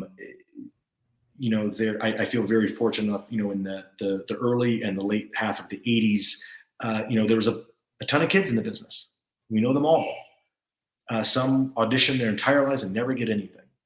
There's hundreds and hundreds of kids in your age range in the business. And now there's thousands, bazillions. But I think at that time I was kind of quantified as that about 20% of us did 80% of the work. So there's a small group that does the bulk of the work, and then people get to fill in. I feel fortunate enough to sort of be in that bottom half of that 20% that did a bulk of the work at the time, and that's just. You can't ask for anything more if you're trying to be a working actor or be lucky enough to get cast in stuff. Why did I get cast in so many things? I'm not the one to say. I don't know. Was I good? Was I cute enough? Was I funny enough? Was I did I do something right? Obviously. Otherwise you don't get roles. So I feel very fortunate enough that I had the ability and the opportunity to do that, and all these experiences just add up to this kind of gumball machine of craziness. And but there's some cool stories that come out of that. And one of them's Monster Squad. And like I said, it's a gift that keeps on giving, and there's people tied in with that. And, now there's giant names that are huge movie stars and huge celebrities that are giant Monster Squad fans. And if I walk into the coffee shop and I'm like, oh, holy shit, there's Ryan Gosling. Ryan Gosling's a huge Monster Squad fan. I'm a huge Ryan Gosling fan. I think he's fantastic. And, to hear the story that he says, I have a journalist friend that has him, in an interview when doing The Nice Guys. He's like, I get 50 scripts every summer, thrown at me, and I got to pick what script I'm going to do this summer.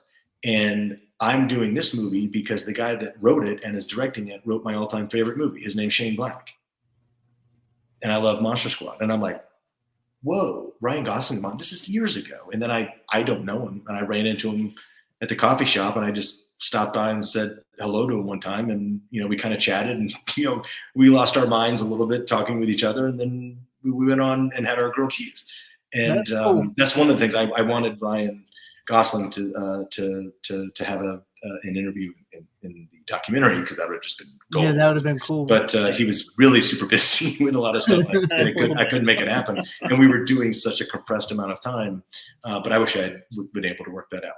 Joe Manganiello, the guys from Supernatural, Eric Kripke, like all these guys, and then look like something like Adam F. Goldberg, who created, the Goldbergs. He's literally.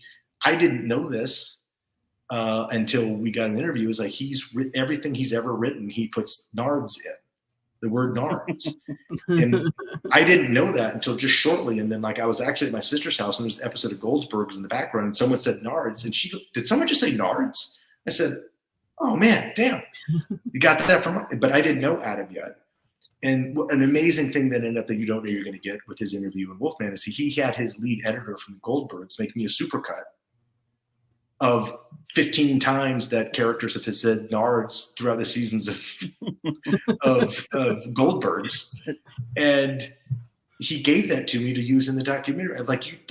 What? That's cool. Yeah, that's awesome. That's just documentary filmmaker platinum. You know, that's not I even think gold. you That's got like, room there for a sequel, man. I think you got room there for a sequel for Wolfman's Got Nards Part 2. yeah, well, there's Wolfman enough there. still But, has you know, nards. so Did we see nards? that, and you know, we got you know, Adam invited us on the set to do his interview. He's like, we got to do it on my set because this is what my life is about. It's about this, you know, stuff like your movie. And I've written, and I was like, have? It's like, oh, and I have my editor making you a supercut. I was like, this is ridiculous. And so these are all these great experiences, and you know, a buddy of mine who I knew back in my kind of hangout, stay up late days in LA back in my early 30s, was this young, just ridiculously good-looking guy that, you know, came to town, and his manager was a friend of mine, and we'd all go hang out. It's this big, tall, good-looking guy named Joe Manganello, and we're like, okay, whatever, Joe. See you later. Like, we drive each other home because, you know, we shouldn't be driving. And you know, so we trade off, and he lived in a, you know, apartment in East Hollywood, and I lived, so I would drop him off after we'd hang out all night, and then he becomes freaking Joe Manganello. Yeah, it became a wolf himself. And I don't know until years later that he's a giant Monster Squad fan. And I'm like, we hung out for like 2 years. I never said anything. Yeah. He's like, dude, I would never say anything to you about that. I was like, what are you talking about? And this is after the doc was blocked, and John was like, do you Why want to didn't do an you tell interview? me? He's like, yeah, I totally want to. He goes, you know who's a huge Monster Squad fan? I was like, no. He goes, my buddy Taron Killian, you know, from SNL, who's doing his show right now. I was like, wait, Taron Killian's a Monster Squad fan? I said, wait, there's an SNL tie-in here because Bill Hader was a Monster Squad fan. And I learned that through somebody, and I sent a DVD of Monster Squad signed to Bill Hader and go, love your work, glad you're a fan. Let's have coffee. So it's like, I don't know if he ever got it, because I had my manager friend send it his manager. I hope Bill Hader got it, but who doesn't love Bill Hader? Huge Monster Squad fan. That's awesome. Another huge Monster Squad fan is Kenan Thompson. And I'm like, wait, that means I get to be on SNL. Let's make this happen. Do it. And I'm like, but it's all these amazing people that have been affected. It's not just guys in, you know, Southern Ohio or in Orlando or in, you know, Portland. It's people that lived and grew up in the neighborhoods that become these icons and these huge names now. And we're all the same. We're all just fans of this movie and the stuff that we've all done. And we just, you know, there's just different context. That's what's cool about Wolfman is we have these, you know, someone like Seth, or if I had Joe or Ryan Gosling on there, they're just giving interviews as fans of the Monster Squad. They're not giving interviews as Seth Green or as Ryan Gosling or Joe Manganiello. They're giving their fan. Everybody's the same, including the fan at a convention in Texas. Yeah. You know, it's all this. Everybody's the same, which is really kind of cool. I'm telling you, got that's what movies can do. That's what movies can do. So it's you know, I will tell you, like, with my experience, because I'm 40 years old, and I saw it when I was a kid, and I absolutely loved the movie. I saw it on cable late night, and it's one of those movies where, like, me and my brother saw it, and was like, what was that? That was awesome. And it's like, for a while, I was like, did we even actually see that movie? Was that movie real? And then we kept renting it and stuff. And it was my first experience with the Universal Monsters. And it made me rent those movies, and I fell in love with the Universal Monster movies just because of that movie. And that's my first experience with that, and it's just like shaped a lot of what I like in entertainment, to be honest with you, because I love B movies, horror movies, sci-fi movies, stuff like that from the 50s and the 80s. And it's just like the Monster Squad is like combines all that together, and it hits the right note for me. It just hits the right note every time I watch it, and I could watch it and still catch new things. Like we talked earlier, for the years and years, I never noticed that the mom had packed up everything. And I was watching it the other day, and I was like, how did I not see that? Because I've seen this movie probably 1,000 times. It's called Pan and Scan. You missed it. It just wasn't on Well, camera. yeah. But I mean, I've had the Blu-ray and the DVD for years, since 2006 and everything. And it's just like, I don't know how I missed that the first time. And I probably did notice it before, but I just never really thought about it. But now that I'm older, you know, so yeah. Yeah, and that's because you can actually find different things almost every time you watch it. And some people, you know, like one of your viewers said, I watch it every Halloween or every October, or I watch it on my birthday, or that's me and my brothers or me and my dad's favorite movie. And you know, my favorite stories are like, you know, my dad took me to see this movie at the drive-in, And I was like, that's amazing. Because I used to go to the drive-in with my dad and watch James Bond movies and stuff. It was Right. fantastic. I saw Octopussy at the drive-in with my dad. It was my first Bond movie at the theater drive-in of 8. I was like, oh, I get it. Like, what is Maud Adams? Oh, I get Bond. Like, oh, who is this vision? And that might have shaped my almost sort of, as a kid growing up, like my type, if you wanted, like what, like it was like, it's the Maud Adams, it's Jacqueline Smith, it's, you're like, yes, you're like, and, because I think I saw Maud Adams on a, 200-foot screen in an old Ford, and, blew my mind. And, watching movies with your dad at the drive-in and then renting them on Friday nights. I go so far back before people had VCRs, you used to have to rent the VCR from the video store. Yeah. Oh, wow. And that was an extra like $10 charge, and you would bring this giant machine home and jack it into your television, which was a whole technological thing that took longer than the movie you were renting. And so that's just funny. And then the remote control was by wire; it was connected to that. I'm old, I get it. I remember that. But this is what movies do, and this is what characters do, and it's all the same thing. It doesn't matter if you're watching the Monster Squad and watching Sean Crenshaw and the guys, or if you are the kid that played Sean Crenshaw, watching, Bill Hader and Barry or something. It's like it's all the same. We can love this stuff and we can talk about it, and it's conversational. It's a little bit of escapism, and I think a lot of people use that a little too much. But that's what entertainment is. And I think people sometimes take entertainment a little too seriously. We're getting too commentary on it.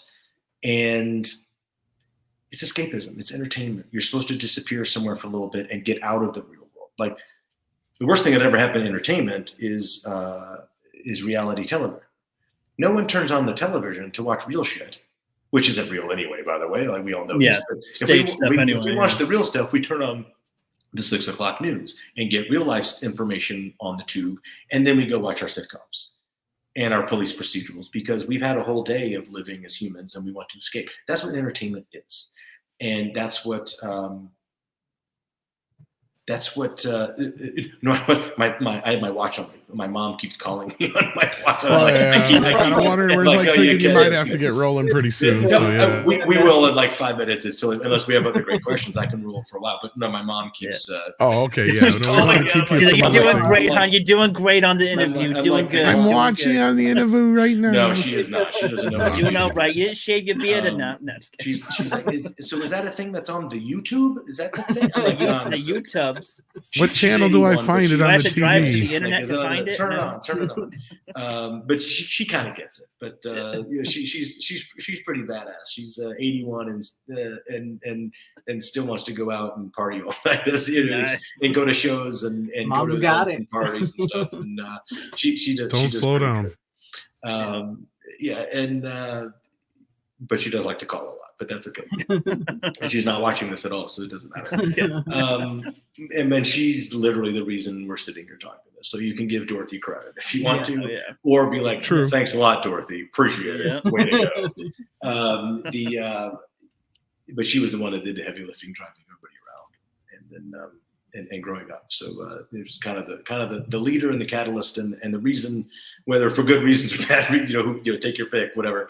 But was the one that was kind of instrumental in it all for both my sister and I. And that leads us to today. And you're the sum of your experiences, and hopefully you take something out of that. And I think I've had some cool experiences, and I keep getting to have. Some people, their experiences end and they stop. I keep having really rad experiences and get to talk about that. And, we've sat here and chat for shit. That doesn't feel like 2.5 hours. But hopefully you guys and your viewers don't feel like it's been that long either. But, no. We just don't want to keep you is the whole thing. Yeah, no, I'm good. It's we've gone to almost 3.5 hours at times before on here. Normally what we do is just go through the stuff we watched for the week. I mean, So you're like, I always fun stories and contextualize, and I love hearing Back to the Future. I've seen it. Young Guns. Let's talk about Young Guns. It's I've also loved going on people's shows that talk about, and not, like, we're going to talk about these movies and you're in like, and we don't even talk about monsters. Like, I love talking about movies. It's great. Especially movies from our era or things that we saw as a kid that are older and things that are new. And, we had a lot of cool stuff. Like I said, Rick, you got to watch, 1987 had a lot of movies that had nothing to do with Monster Squad. And tally up what's an interesting stat. I don't even know what the number is. It's ridiculous, especially even in $87. The box office of these movies in 80s, like, these are bangers. Like I said, not only bangers of movies, but they are box office monsters. And you're still influenced by, and not Monster Squad, because that didn't make any money. But I think that's part of the cool story. I think it is memory. It's it has a memory that has surpassed many of the films from '87, though. I mean, no doubt. I mean, like, that was a great movie, but I don't want to watch it again. I don't need to. There's some movies that you watch, you've seen once, and you're like, I don't need to see it again. And then because it's that impactful, I don't. And then there's a lot of movies like, I don't want to see that again. and that's okay. There's some movies that I've seen that that were so impactful that I literally don't need to see them again or want to. And because they're so visceral that you don't need to. One is the Incident in a Ghost Land, which unfortunately had the dreadful accident with the young actor and had her face scarred with a broken mirror. Or a glass pane. That was awful. That movie's deeply haunting and very well made, but it's ruined by the bad. I don't need to see it again because it's so moving and riveting. And also, like, I saw Gaspar Noé's Climax in like 70 millimeter in London with the speakers melting my head. I was like, I can't ever watch this movie again. It's like I just, that's not happening. Won't be the same. No. It's not happening. I saw it and I was very, like, it melted my bones, and I was like, get me out. I was like, ah! And but that's what movies are. They impact you in some way. And you have great stories and great adventures, and I love talking about movies that I was almost in, that I wish I was in. I love talking about the stuff that I was in, that I made, and it's just really unique to be able to talk about that, and not poo-pooing any people that don't get that opportunity, because they actually do important stuff. Like cops and sergeants in the army and teachers and coaches in junior high and rec leagues. These are all the important people on the planet. Politicians and actors ain't that important. They give us entertainment. That's really all they do. And so reach out, and if you have a cop that lives in your neighborhood, thank him or her.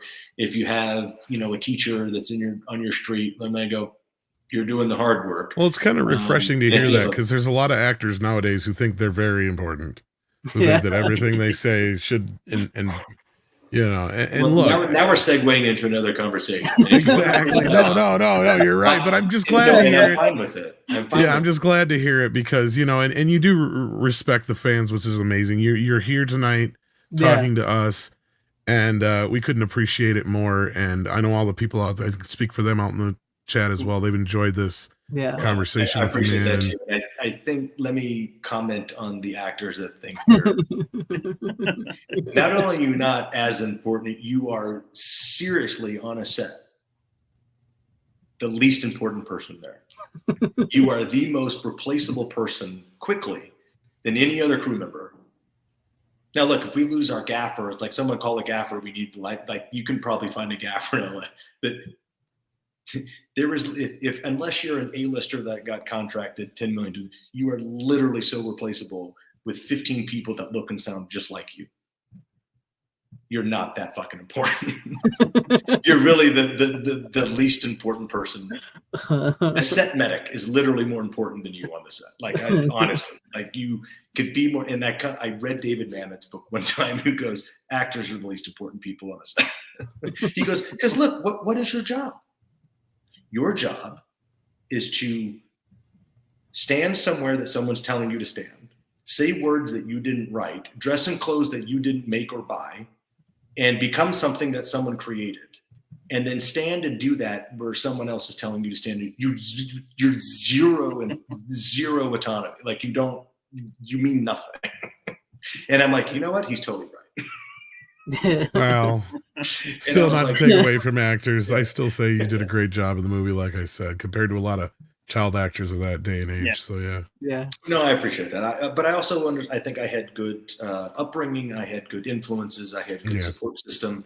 I was a fairly good kid. I'd like to think that I was fairly intelligent and smart. I loved going to school, which sounds totally nerdy and dumb, but I loved going to school. And I actually hated not going to school when I had to work, but I also loved working because you had to miss school. I was like, oh, I'm missing, going to my favorite class, or I'm missing being with my friends or my 7th grade girlfriend or something. Like, I went to this amazing. I went to 3 schools mainly, and 2 of them were absolutely amazing. The 3rd one was, it was okay, whatever. It's almost kind of comical what it was. But my 4th, 5th, and 6th grade was Castle Bay Lane Elementary School in LA, which was public, but it was part of the magnet program before they called it the magnet program. You can't call it what they used to call it. And part of this amazing class in 6th grade with Mr. Fields. And I had an amazing, that was 6th grade, had this whole other curriculum that we went on, like you had to be in that special, it was ridiculous. At 5th grade was Mrs. Goebel, and we learned about Japan all year. So I became obsessed with Japan. It's been on my bucket. It's like my #1 destination in the history of it. And 4th grade, I had Mr. Matsuhara. I remember all my teachers. And then I went to this amazing junior high for 7th, 8th, and 9th grade called Countryside Prep School that was run by Roland and Patty Fauché, who I'm still friends with. They owned and ran this private junior high that I went to. And some of my oldest friends, look, I still talk to them. I still talk to those people I went to junior high with, and I stop by their house and hang out with them and and their families and their kids. And my best friends from my high school are my closest friends in the world, like Mark and John and Tony. I lost one of my best friends from high school this year to cancer. His name was Shad. And, that just sucks. And, and then I went to a great college called Lewisburg College. I played basketball and I literally had a couple of my best friends ever. And then I transferred to UNC Asheville, where I graduated and played basketball. And I have one of my, 2 or 3 of my best friends on the planet from, including Lewisburg. And it's like, this is where you meet your people. And I have that would be a great regular existence without entertainment or film and television. But then I have a whole other roster of amazing friends and people that I've known for that. So I really have lived, 2 parallel worlds that don't really kind of intersect or cross. And I get to live in both of those constantly. And I have, an amazing roster of really cool human beings that I get to call up and joke around with and go visit. And that's literally what it's all about. Yeah. And I don't care what anybody's doing or what it is. I just care about my people and my friends and what we get to do. And whether we're going to shoot free throws with Josh in Orlando, or I get to go play golf with Brad in LA, or, something like that. And, it's just look, everybody, it's not about movies. It's not about celebrity. It's not about fandom. Those are all things that we enjoy. The thing is going to a movie with your best friend and then talking about it, or, going on a trip, with, your significant other or something and having that experience. It's just these experiences and then the stories you get to tell after. It's all that matters. Yeah. Because it's about yourself. It doesn't matter if you're doing it to be performative for somebody else, so they talk about you're doing it wrong. You go have these experiences and have them with cool people. If you can't have them with cool people, go have them by yourself and share experiences. And because it's really all you have. It's not about things or cash or money or cars or, watches. These are all, if you enjoy those things, that's your thing. That's amazing. You know how many you get to take when you die? None of it. Right. True. I mean, that's like what this shows. Like, we watch our movies and we come here and we talk about the movies we watch. It's like the shared experience amongst us and the audience. And that's why I like doing this. And I like having these guys here. And that's really what I asked where everybody's from. You guys are spread out, not very close to each other. And, what is that link to? That's technology. We get to do that because of some cool tech. And, I think that only gets, it's really made the world smaller, but it's actually, people say, oh, technology made the world smaller. And I was like, did it? I think it's actually made the world you have access to larger. Think of it that way, and it just changes your perspective. It's like, oh, technology made the world smaller. We get to talk to somebody in Indonesia, like right now. It's like, that's amazing. But technology also lets you be associated with a place called Indonesia that you've never been, and You would never want to. You'd never now have that the internet. It doesn't make the world smaller; it makes it bigger. Yeah. And which is kind of cool because I'm a knowledge and information sponge, and I love to learn stuff that I don't know about or reinforce a little bit more of stuff that I know a little something about. Because I'm the dorky kid that grew up with an encyclopedia set on the shelf because that was the encyclopedia, man. And I'd walk by it and open up and flip to a page and read. That's why encyclopedias were the TikTok or the Wikipedia of print. Yeah. And you get a little short story or 2 or 3 pages if it was a big deal, but usually had about 500 words about a topic or something. You just flip to a page and the B section and learn about Bangladesh, or it's like, what? That's how I learned geography and looked at maps and had a globe in my room. So I love learning random shit.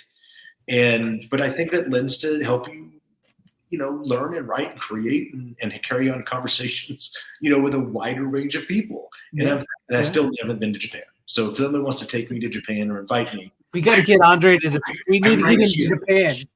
We need to get him to Japan. What I really wanted to do when I was in my 30s, I thought about it. I was like, well, I have a little cachet that I'm learning that, this Monster Squad, kind of thing people appreciate.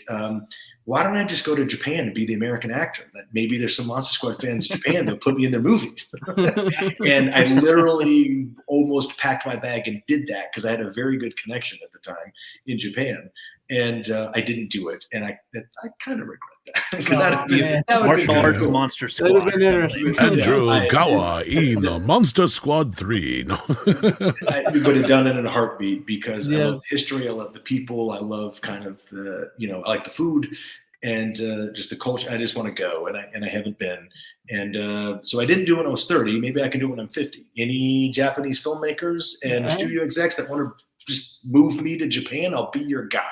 You never know who watches this. I'm still waiting. That's true. You never know. I have some friends in Japan, Andre, but I don't know how much connections they have in that kind of stuff. Well, it doesn't matter. I'll use any of them as I can. But it's just very cool, and it doesn't have to be Japan. If you want to bring me somewhere else, I'll go there too. So it's fine. It's go on trips. Go on experiences. Right. That's good. That's right. Random Breads. I have to. I was going to read this. Kids Love Monster Squad. Good vibes, but they're 18, 19, and 20. Awesome. Thank you. And that's amazing to hear about your kids who aren't kids anymore. Yeah. Another generation, like I said, it's crazy. I'm telling you, there's so much Monster Squad stuff that can be brought to the masses. I think you really got a sequel. You could do a sequel. I really, really think you could do a sequel to your documentary. I do. That's a no-brainer. I think it is. But if someone wants to do my story, then it's got to be run through the right people, and I would never do it unilaterally, but I mean, without blessing, it's great. I think it's a great story. I think there's other better stories that have nothing to do with me. Like I said, I think that Dracula story leading up to it's great. I think, one of you mentioned that comic books and that Fred and Shane of Life. That's amazing. There's so much in the Monster Squad world and the IP that could be mined, but we've done the IP thing because we could have started. But I want to see the documentaries. I mean, that sounds like an interesting piece of. I think you could do more documentaries of it. Honestly, I go back and forth on this because I've thought about for years if I would want a Monster Squad sequel. And a lot of people are fed up with, as we've seen this year, with franchises and IPs and stuff like that. It's but there is, like Tom mentioned, Cobra Kai, which came out of nowhere. Nobody expected, like Karate Kid. Those are awesome movies, but we never expected to get a series that was just as good. It was well done, well done and paid respect and didn't bleed into the modern day stereotypes that we get nowadays. So I was like, I think about they did do it I right. want another Monster Squad? Yeah. Yeah, they did it right. Do I want another Monster Squad, or am I satisfied with what I got?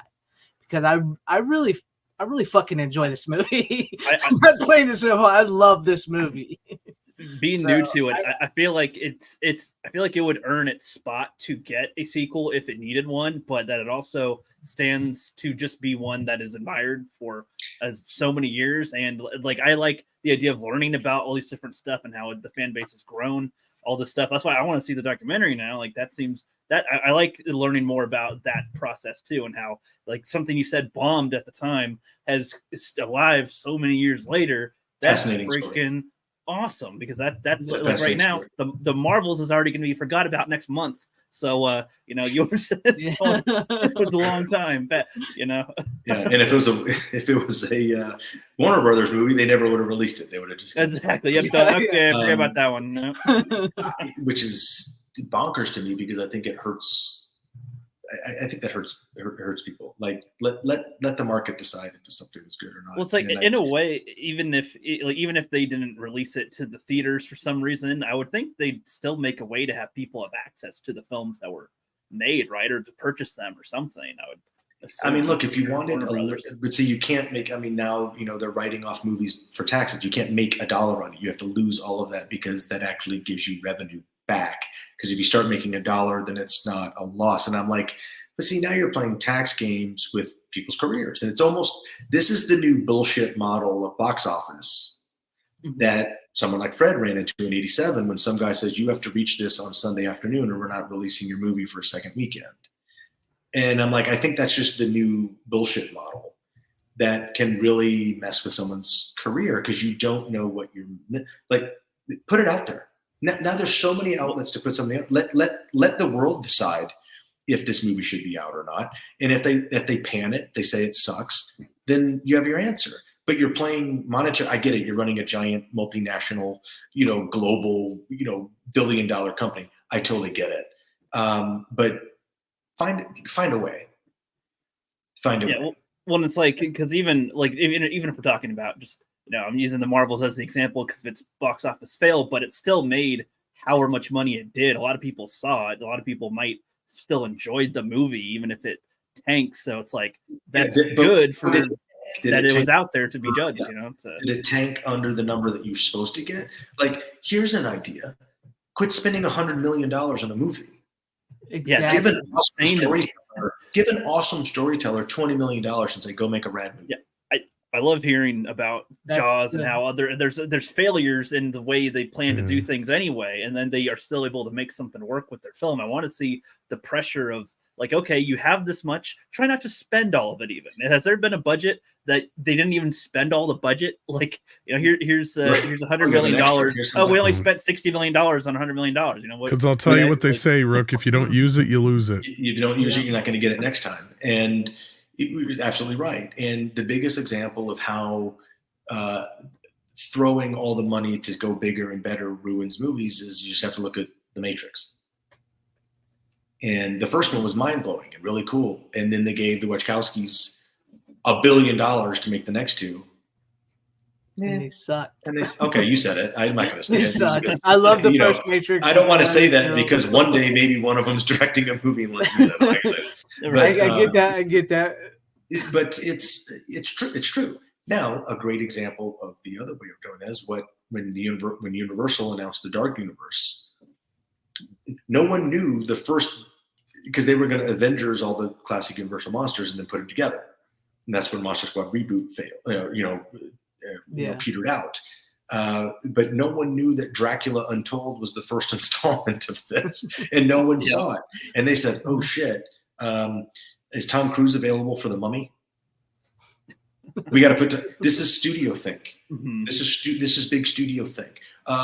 Can we get Tom Cruise from Parent? Can we put him in? We need Tom Cruise in The Mummy because then it's a box office hit. Yeah, and then it's not because there's no reason for that character to be in. She was amazing. Speaking of climax and Gaspar, she was amazing as that character. Put someone else in there and give them the vehicle. Tom Cruise doesn't need to do that movie, and you shouldn't have had Tom Cruise in that movie.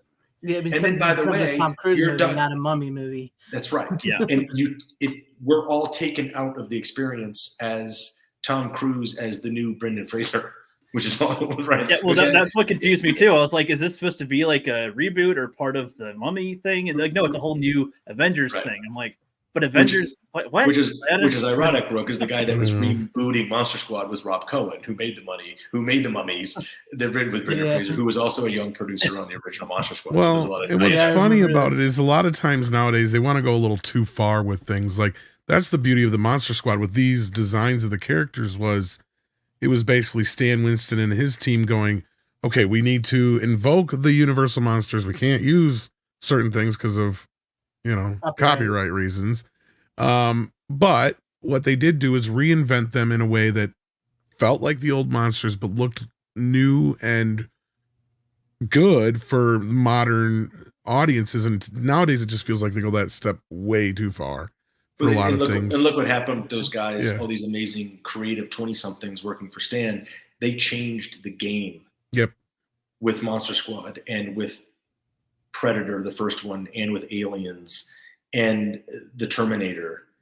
And it's all these same guys. And then now they're the icon. They were all 20-something nobodies that were just creating. They loved these old stuff. They loved Rick Baker and they loved all, the Hammer movies. And they created a paradigm shift out of their creativity and their mechanical expertise that they invented, while they're bringing old with the new with Monster Squad, changed the game, paradigm shifted creature effects, and now they're the icons. That's amazing to know these guys. Yeah. And Rook, if you like creature effects, watch the documentary because we talked to all these guys. Yeah. And Looking forward to so, it. yeah, so what's rad about that is you mentioned Tom Woodruff. We're in his studio in LA. And he's got this amazing workshop, and I want the cameras to show all of this amazing shit in his place. Like he worked on Tremors, he worked on this, he did this. There's a graboid coming out of the wall, and you're like, yeah, I gotta show all this stuff. And he's like, we can't go in the back room. I'm like, why? He goes, well, we're working on a movie that I can't talk about, or we can't see anything. He goes, well, let me see if I can get the guys to push some of the stuff off the tables or move it to the side. So we went in there and we do this little walkthrough with me and Tom. And we can't show any of it because they're working on the Predator. Oh yeah. So there's like 20 Predator suits, and what no one knew at the time, that there was a Super Predator. Yeah. That's the reveal in the movie, that's Predator, but then there's like the Super Predator, like this steroid Predator. And so no one knew what they were, and we couldn't shoot, we couldn't have cameras on that. We weren't allowed. So I don't get to show everything at Amalgamated Dynamics. No, all because of this amazing stuff. But what a tie-in. Because Stan and those guys and Steve Wang's Gilman suit ended up becoming an inspiration for 1987 Predator. Right. Yeah. Of the paint scheme and the costume build and the latex suit that they invented for Monster Squad, and then ties in with all this stuff. And now Tom Woodruff is making the new Predator suit because he worked with the guy that kind of inspired the original one. It's all an amazing world. But with this kind of paradigm shift, and we're talking about, the Dark Universe, Universal, these big budgets, an example of now the Universal Dark Universe died, but what they did is they resurrected it by shrinking the budgets and giving it to Blumhouse and giving it to cool storytellers to make little old school 1950s monsters movies. And look what Lee Wanell did with The Invisible Man. Everybody loved that. Invisible Man, if Tom Hanks would have been the Invisible Man in a $1 billion studio movie. Right. Instead, you get this really cool, tight, couple $1 million movie with great actors and great storytelling that people really dug. And Lee's a very cool dude. Created one of your most successful horror franchise, helped with Saw. Yeah, the Saw movies. Also, ironically, another Monster Squad fan. Very cool dude. I love Lee Wanell. Awesome. Please call me. I want to be in a movie. Hopefully Lee watches your show. But super cool dude, makes great shit. And that's what they're doing now. And now, speaking of Invisible Man, but now with the success of Ryan Gosling, he's doing Wolfman. Yeah, he's doing Wolfman. Hey, there you go. But, so hopefully, but they keep it in that box and make something really cool. And I think if Gosling's in it, it's going to be rad. And Be interesting. See, the Wolfman is my favorite Universal monster. He's my favorite. The Wolfman is. He's very, it's even the Hammer Wolfmans and the old one, the literature. It's like we've seen Wolfmans, whatever you call them, Wolfmen's, Wolf peoples, throughout. Kind of mythology and history, but we've seen them on screen. That's really cool stuff. And I think we have a rad one in these guys game, but it's don't make, and as creatives and people that are pitching projects, and I'm one of them constantly, it's like you see a studio make $100 million movie that doesn't do well. You're like, use some investing acumen, and instead of making $100 million movie, make 10 $10 million movies and see which 3 or 4 hit. And then you're giving 10 people an opportunity to create something. And, in those $10 million movies, you have 250 people that work on it.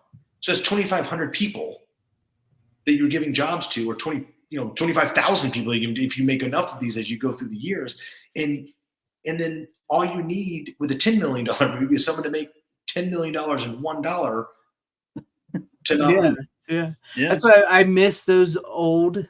Well, I would say old, but like those 90-minute movies, original movies where like we had the big box office movies. Yeah, like you put them out summer, we loved them. But you've like with doing that, you've gotten rid of all these like cheap 90-minute low budget movies where you get movies like The Monster Squad or you get movies like something. Go ahead, Tom. There's even more important ones than that. Like I said, it's gotten to a point where, I mean, like we don't have regular movies anymore. That's the problem. Yeah, it's worse than 100 million. They're spending 250 to 300 million on some of these movies. Yeah. And look at a movie like 87. What was the biggest movie of the year of 87? Beverly Hills Cop 2. What was the biggest movie of the year after that? Rain Man. They wouldn't make Rain Man anymore. You know what else? Rain Man also won Best Picture. If they tried to make Rain Man now, it wouldn't star Tom Cruise and Dustin Hoffman. It would wind up on Hulu and you never would hear about it.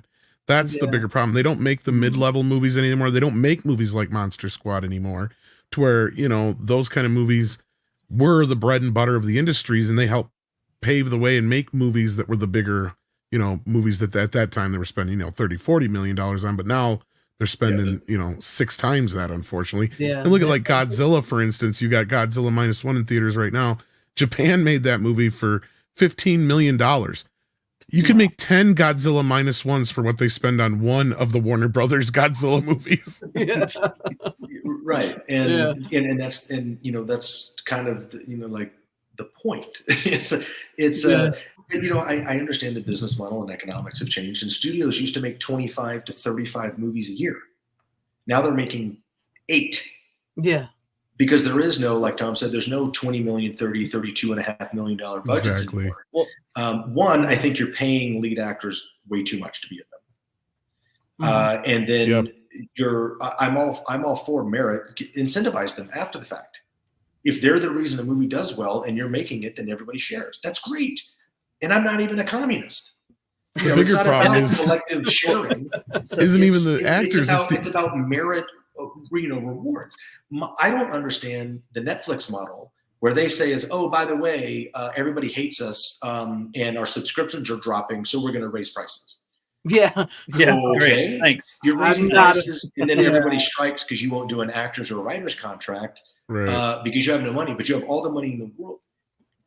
Quit making $100 million Chris Pratt movie or Chris Hemsworth movie. Those are neat and enjoyable. I like them, but do you need to spend $100 million on it? Did we really need 4 Marvel movies last year? Yeah, exactly. Yeah. I'm not even talking about Disney. They're fine. They have all the just money in general. They're talking about Netflix can't complain. It's but you're making a movie that doesn't have a return because you're about keeping subs or getting new subscribers. Spending $100 and then don't cry, foul. When people are like, you need to pay the people that make this stuff because the residual model is not worth. That's the whole actor strike and writer strike is a whole other conversation. But look, I love Chris Hemsworth. I think he's amazing. I think he's a fantastic Thor, and I'm not even a Thor fan, but I mean I think he's great. Does anybody need? I don't even know how many they were paying him $16 million. That's right off the bat. That means you need to make so much more money, but there's no box office. And then you judge with our subs are dropping. I was like, but you're not spend $100 million, make 10 movies that people want to see, and it gives them time to enjoy your platform and go, I love this show. And then quit canceling your shows after season 2 when they're popular, because then you have to pay everybody in a new contract and then just shelve it and start the process again. People are getting smart and they're going to tell you to go fuck off. Plus it's on a limited stream. It's on a limited website. So people that don't have it aren't going to see it. They don't seem to market them as very well. And then you want to experience some of the movies, but it's only on the TV. I mean, sometimes that's good if you have certain experiences with it, but it's there's no how you don't know when anybody else has watched it because it's just on amongst the hundreds of other stuff they've also made. Netflix has made a lot of original content. I don't know what half of it is. I don't. Well, I can stick up because they pull it, and especially the show things. That was the issue where, especially actors, let alone writers, with the strike issue, was quit making these shows that people love and then not redoing them after season, because they only signed a 2-year or 1-year contract. And then Yeah. they're like, oh, the show's popular. Now you got to pay us if you want us to come back. And they're like, yeah, no, we'll just start again. We don't care about you. And we don't care about your fan base. Yeah. In Go early spit. Netflix, You're like, stop. in early Netflix, I discovered a ton of movies that even these guys haven't seen. Right, yeah. Like Chris Pratt, Deep in the Valley. Nobody's seen that movie. That was one I've of his heard of movies. it, but- I discovered that on Netflix. There's Yeah. Blood Angels, awful movie, but I discovered that on Netflix. It's great. It's hilarious. It's stupid. Like a lot of dumb movies. But I was glad that I saw them. And then these guys were pros. Like they never saw them. I was like, I wish they had more like those on there now. Again, just ones that were around, but those ones had low budgets and whatnot. But now it's like those are totally gone. You can hardly get them anywhere. And it's like, yeah. It's tough. And I don't know. Look, obviously I'm not a studio head. I don't run a streamer. I know the strikes, the main thing that was kind of bifurcated. It was the streamers being Netflix and kind of Disney. But they're also a legacy studio.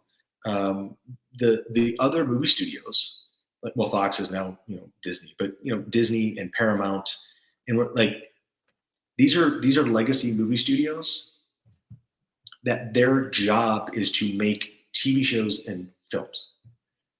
Apple and Netflix, that's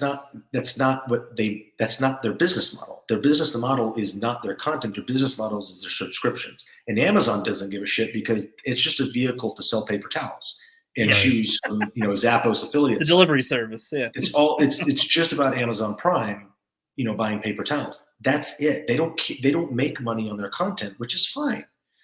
But you can't hold up literally a legacy like something like a Paramount, and I think they have kind of the best shows on a streaming platform, but everybody had to go to their own streamer. But where are we going to go from here? It's like you can't be Netflix and then be like, everybody hates us, we're going to raise our prices. It's like it's got to go. You want more? No, this is like colleges. Like, oh, our enrollment's down. We've got to raise tuition to make it up. Why don't you lower it to get more people on campus? Well, yeah. This is part of a wider thing too. I think with that is like back in the day. I mean, when things were on TV.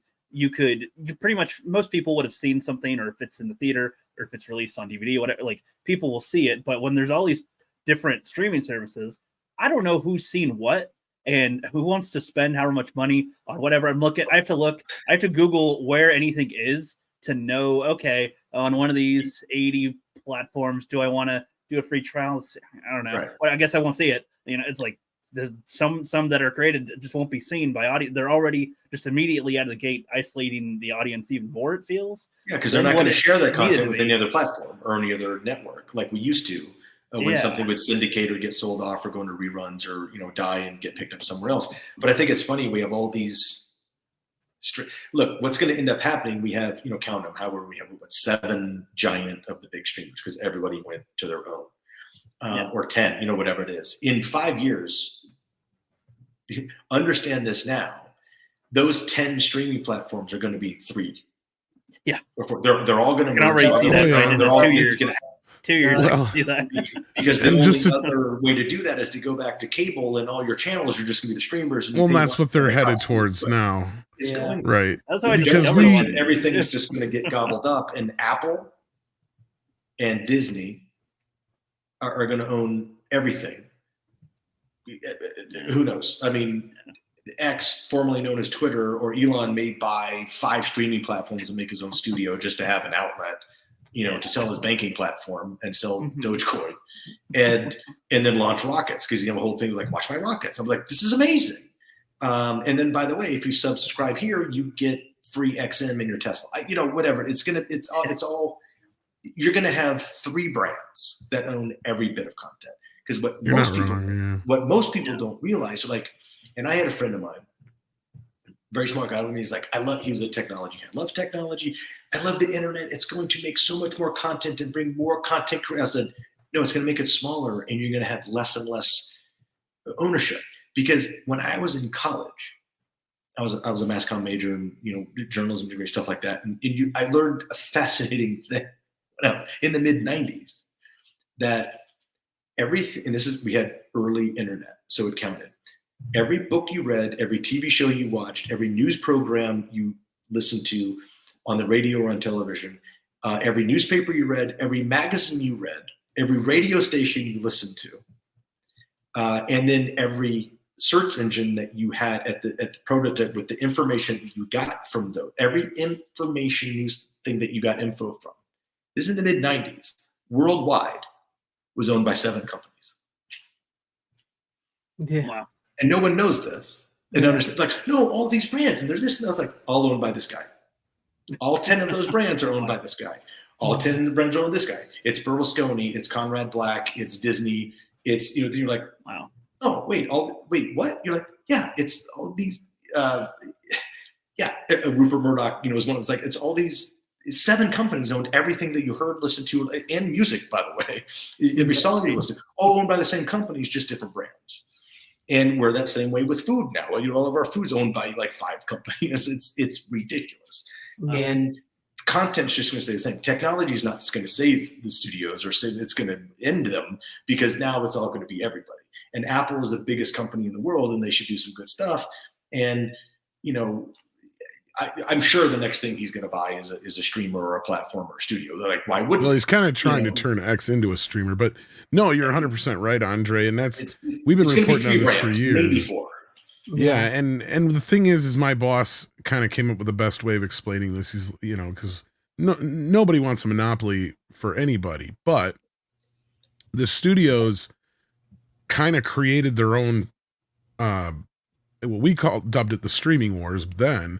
But now it's almost like you can compare it more to the format wars, because that's kind of what we were even doing then, but even more so now, because they should have treated Netflix like its own format, not a service so much, because now what you have is all these studios that looked at that and go, oh, Netflix is making all this money. Well, we should do that. Well, they didn't stop to think to realize that the reason they were making so much money off of Netflix is because Netflix was the only game in town, and they had all the content, they had all the subscribers, so they could pay the big paydays out to like Warner Brothers, $100 million for Friends and all these other things like that. And then as soon as they started taking away their content, Netflix didn't have the base they did anymore. They don't have the money they had anymore. And then the studios are realizing, oh, well, we're not making any money off this content now. We're sinking all this money into it. And when you're only charging a customer $6.99 to $14.99 a month, that's less than what they would pay for one Blu-ray or DVD. It doesn't make fiscal sense. And that's why physical media is even kind of making a little bit of a comeback. And that's kind of where we come up with our show here for that reason. But yeah, you're 100% right. And then just to kind of touch on something else you were talking about, I'll stick up for the actors for one thing. Sure, some actors cost a lot of money, and that is a big part of a lot of these budgets. But one part of these budgets that nobody really talks about, and they should more often, and that kind of got touched upon during the strike, but really needs to be dug up, is there's like 27 executive producers listed on shows like Star Trek Discovery. That means there's more people that are executive producing than are on the actual fucking show. Yeah. So what that means is all these executive producers are making bank, and that's where a lot of this money, I think, is going. Half of the budgets are just going in the pockets of producers, where, you say that actors do the least amount, or the least important person. I'll even argue there's one person who's even less important than that, and that's most of these executive producers who do jack and shit. And Jack left town. And I'll tell you right now, all they do is either make a connection somewhere, a phone call, or they happen to have some name attached to something, or whatever the hell happens. And you got all these people who are now creative executive producers on top of it all. And that's the problem. You got 2 people that shouldn't be mixing at all, right? Because the producers, all they should be doing is going, what do you need to get this done? And that's their job. And the other side, it should be handling creative stuff. It shouldn't be melding so much. And I think that's the bigger problem here. And I think a lot of these people are doing it, and I hate saying it this way, but basically it's a money laundering scheme so they can just line their own pockets at the end of the day. And that's where you said earlier, where it's like, well, of course they don't want stuff like Batgirl to make, even the least bit amount of money, because then they're still at a loss at the end of the day when it comes to the books, when it's all said and done. But if they write it off now, well, it saves the face of that to have to deal with all that stuff later on. Yeah. Well, again, I think that one begets the other. When you're talking about let's say a money laundering scheme, just to line some pockets. If as much money wasn't in play, exactly, on something, these people wouldn't be jumping in trying to get a piece of it. They're like, well, it's not worth it to get $1,000. Oh, I can get $50,000 for a day for a 3-month shoot. Like, oh yeah, I want a piece of that. Another thing of it kind of ties into something that I was going to mention earlier, but now it's even more apropos with the state of the business, is one thing that always boggled my mind is because, like I said, I enjoyed school and I listened and I like history. And, aside from the U.S. government breaking up the railroads, the biggest antitrust case that was ever settled by the Supreme Court, the government was breaking up the studios because the studios had a monopoly on films. And why? For people that don't understand, is because they said production cannot be distribution.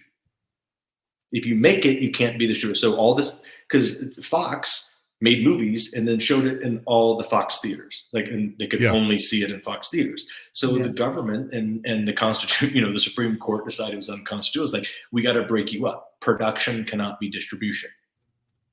Technology ruins that because now, okay, studios can merge or a network can merge. Like, look at NBC merge with Universal. That's about library and about, synergy for things. Like, but now Comcast, which is a internet ISP provider, buys NBC Universal. I thought production can't be distribution. Right. And now you have streaming, and Netflix is the production and the only distribution. So we just don't care about, law precedent that we've already settled and broke up the studio. We're just back in the new studio system. Yeah. Where everything's back captive of it. There's just way so much money involved in it now. Everyone wants to be a part of it. Yeah. Tied in with that thing, if we're not going to, stay with enforcement of whatever that policy was, okay, things evolve. Got it. Technology changes things. But a lot of things is, the super agencies, agencies by law are not allowed to produce. Managers can. That's why talent agents sometimes jump off to be managers and say, I created the show, or I got my client this show and now I'm a producer on it. So managers and management companies can produce. Agencies can't. That's just a rule. But they've decided there's no more rules because we're going to go out and buy all these content creators, and these giant super agencies all now own content and own the production means and own the hard assets, and are diversifying out of just repping talent, because literally just repping. They first did it when they started packaging in the 80s and 90s. Like, we rep this writer who has the script that this studio wants to buy for $2 million, and then they're going to produce the movie for $25 million. You want the script by our writer, our director is going to direct it, and our three actors are going to be your lead cast. So otherwise you don't get the script. We're going to patch it together, and we're going to, basically mafia your ass on this and be like, use us all or use nobody, or you don't get the story. So packaging was the big thing. Then technology came in with streamers, and everybody had access to Netflix. You could get a meeting at Netflix and talk about a project in the early days, just kind of easy. Like, just like, hey, rather think, we'll have a meeting. Then the big agencies got in, became the gatekeepers. It's like, if you're not repped by us, you can't get to Netflix, and you can't get to, whatever the second bigger streamer was right after Netflix, and an evolution of that. And then that changed, and like, okay, we've got packaging, we've got gatekeeping. Now we're going to actually buy the companies and the hard assets that make all this shit, even though we're not supposed to have ownership or be producers on anything. But now all the big five agencies are in that game, because repping talent is historically irrelevant. No actor needs an agent to negotiate a contract. They could either do it themselves or have their lawyer do it.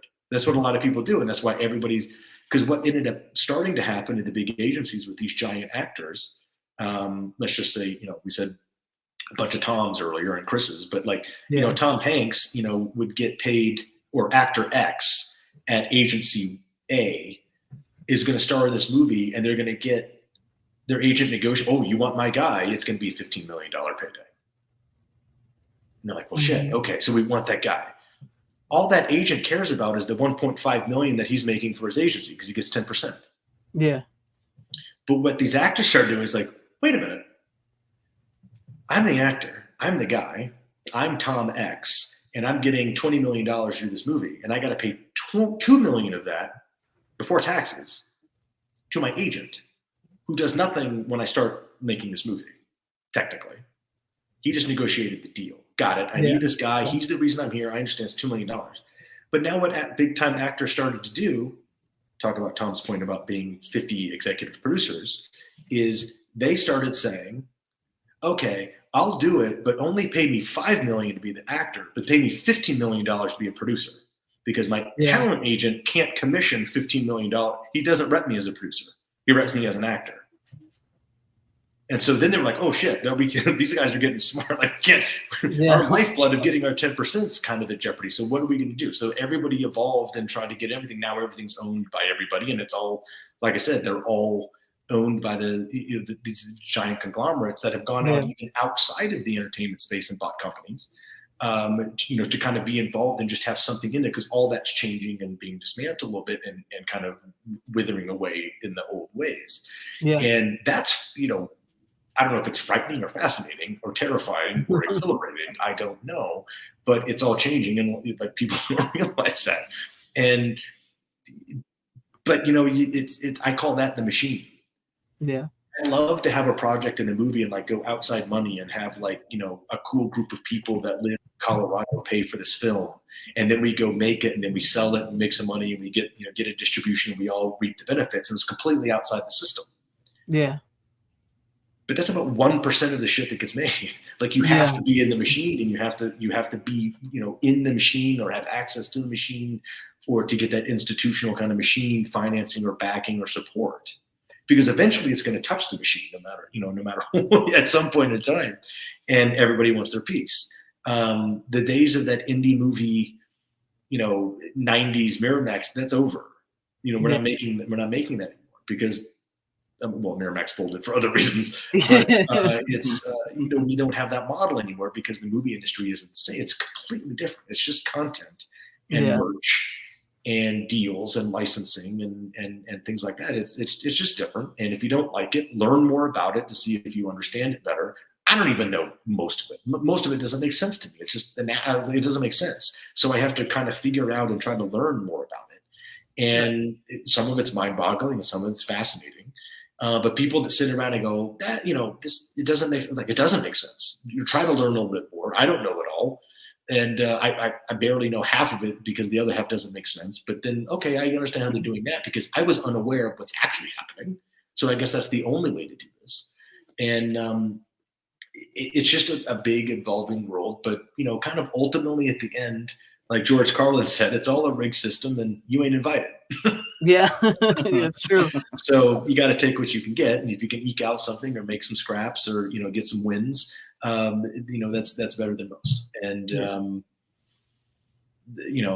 it funnels always back to the people that are in charge, or have the power, the money. And look, the history of Hollywood is rife.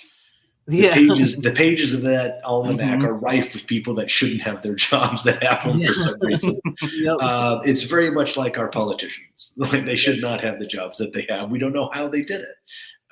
Somehow they got elected or placed in there by powers that be.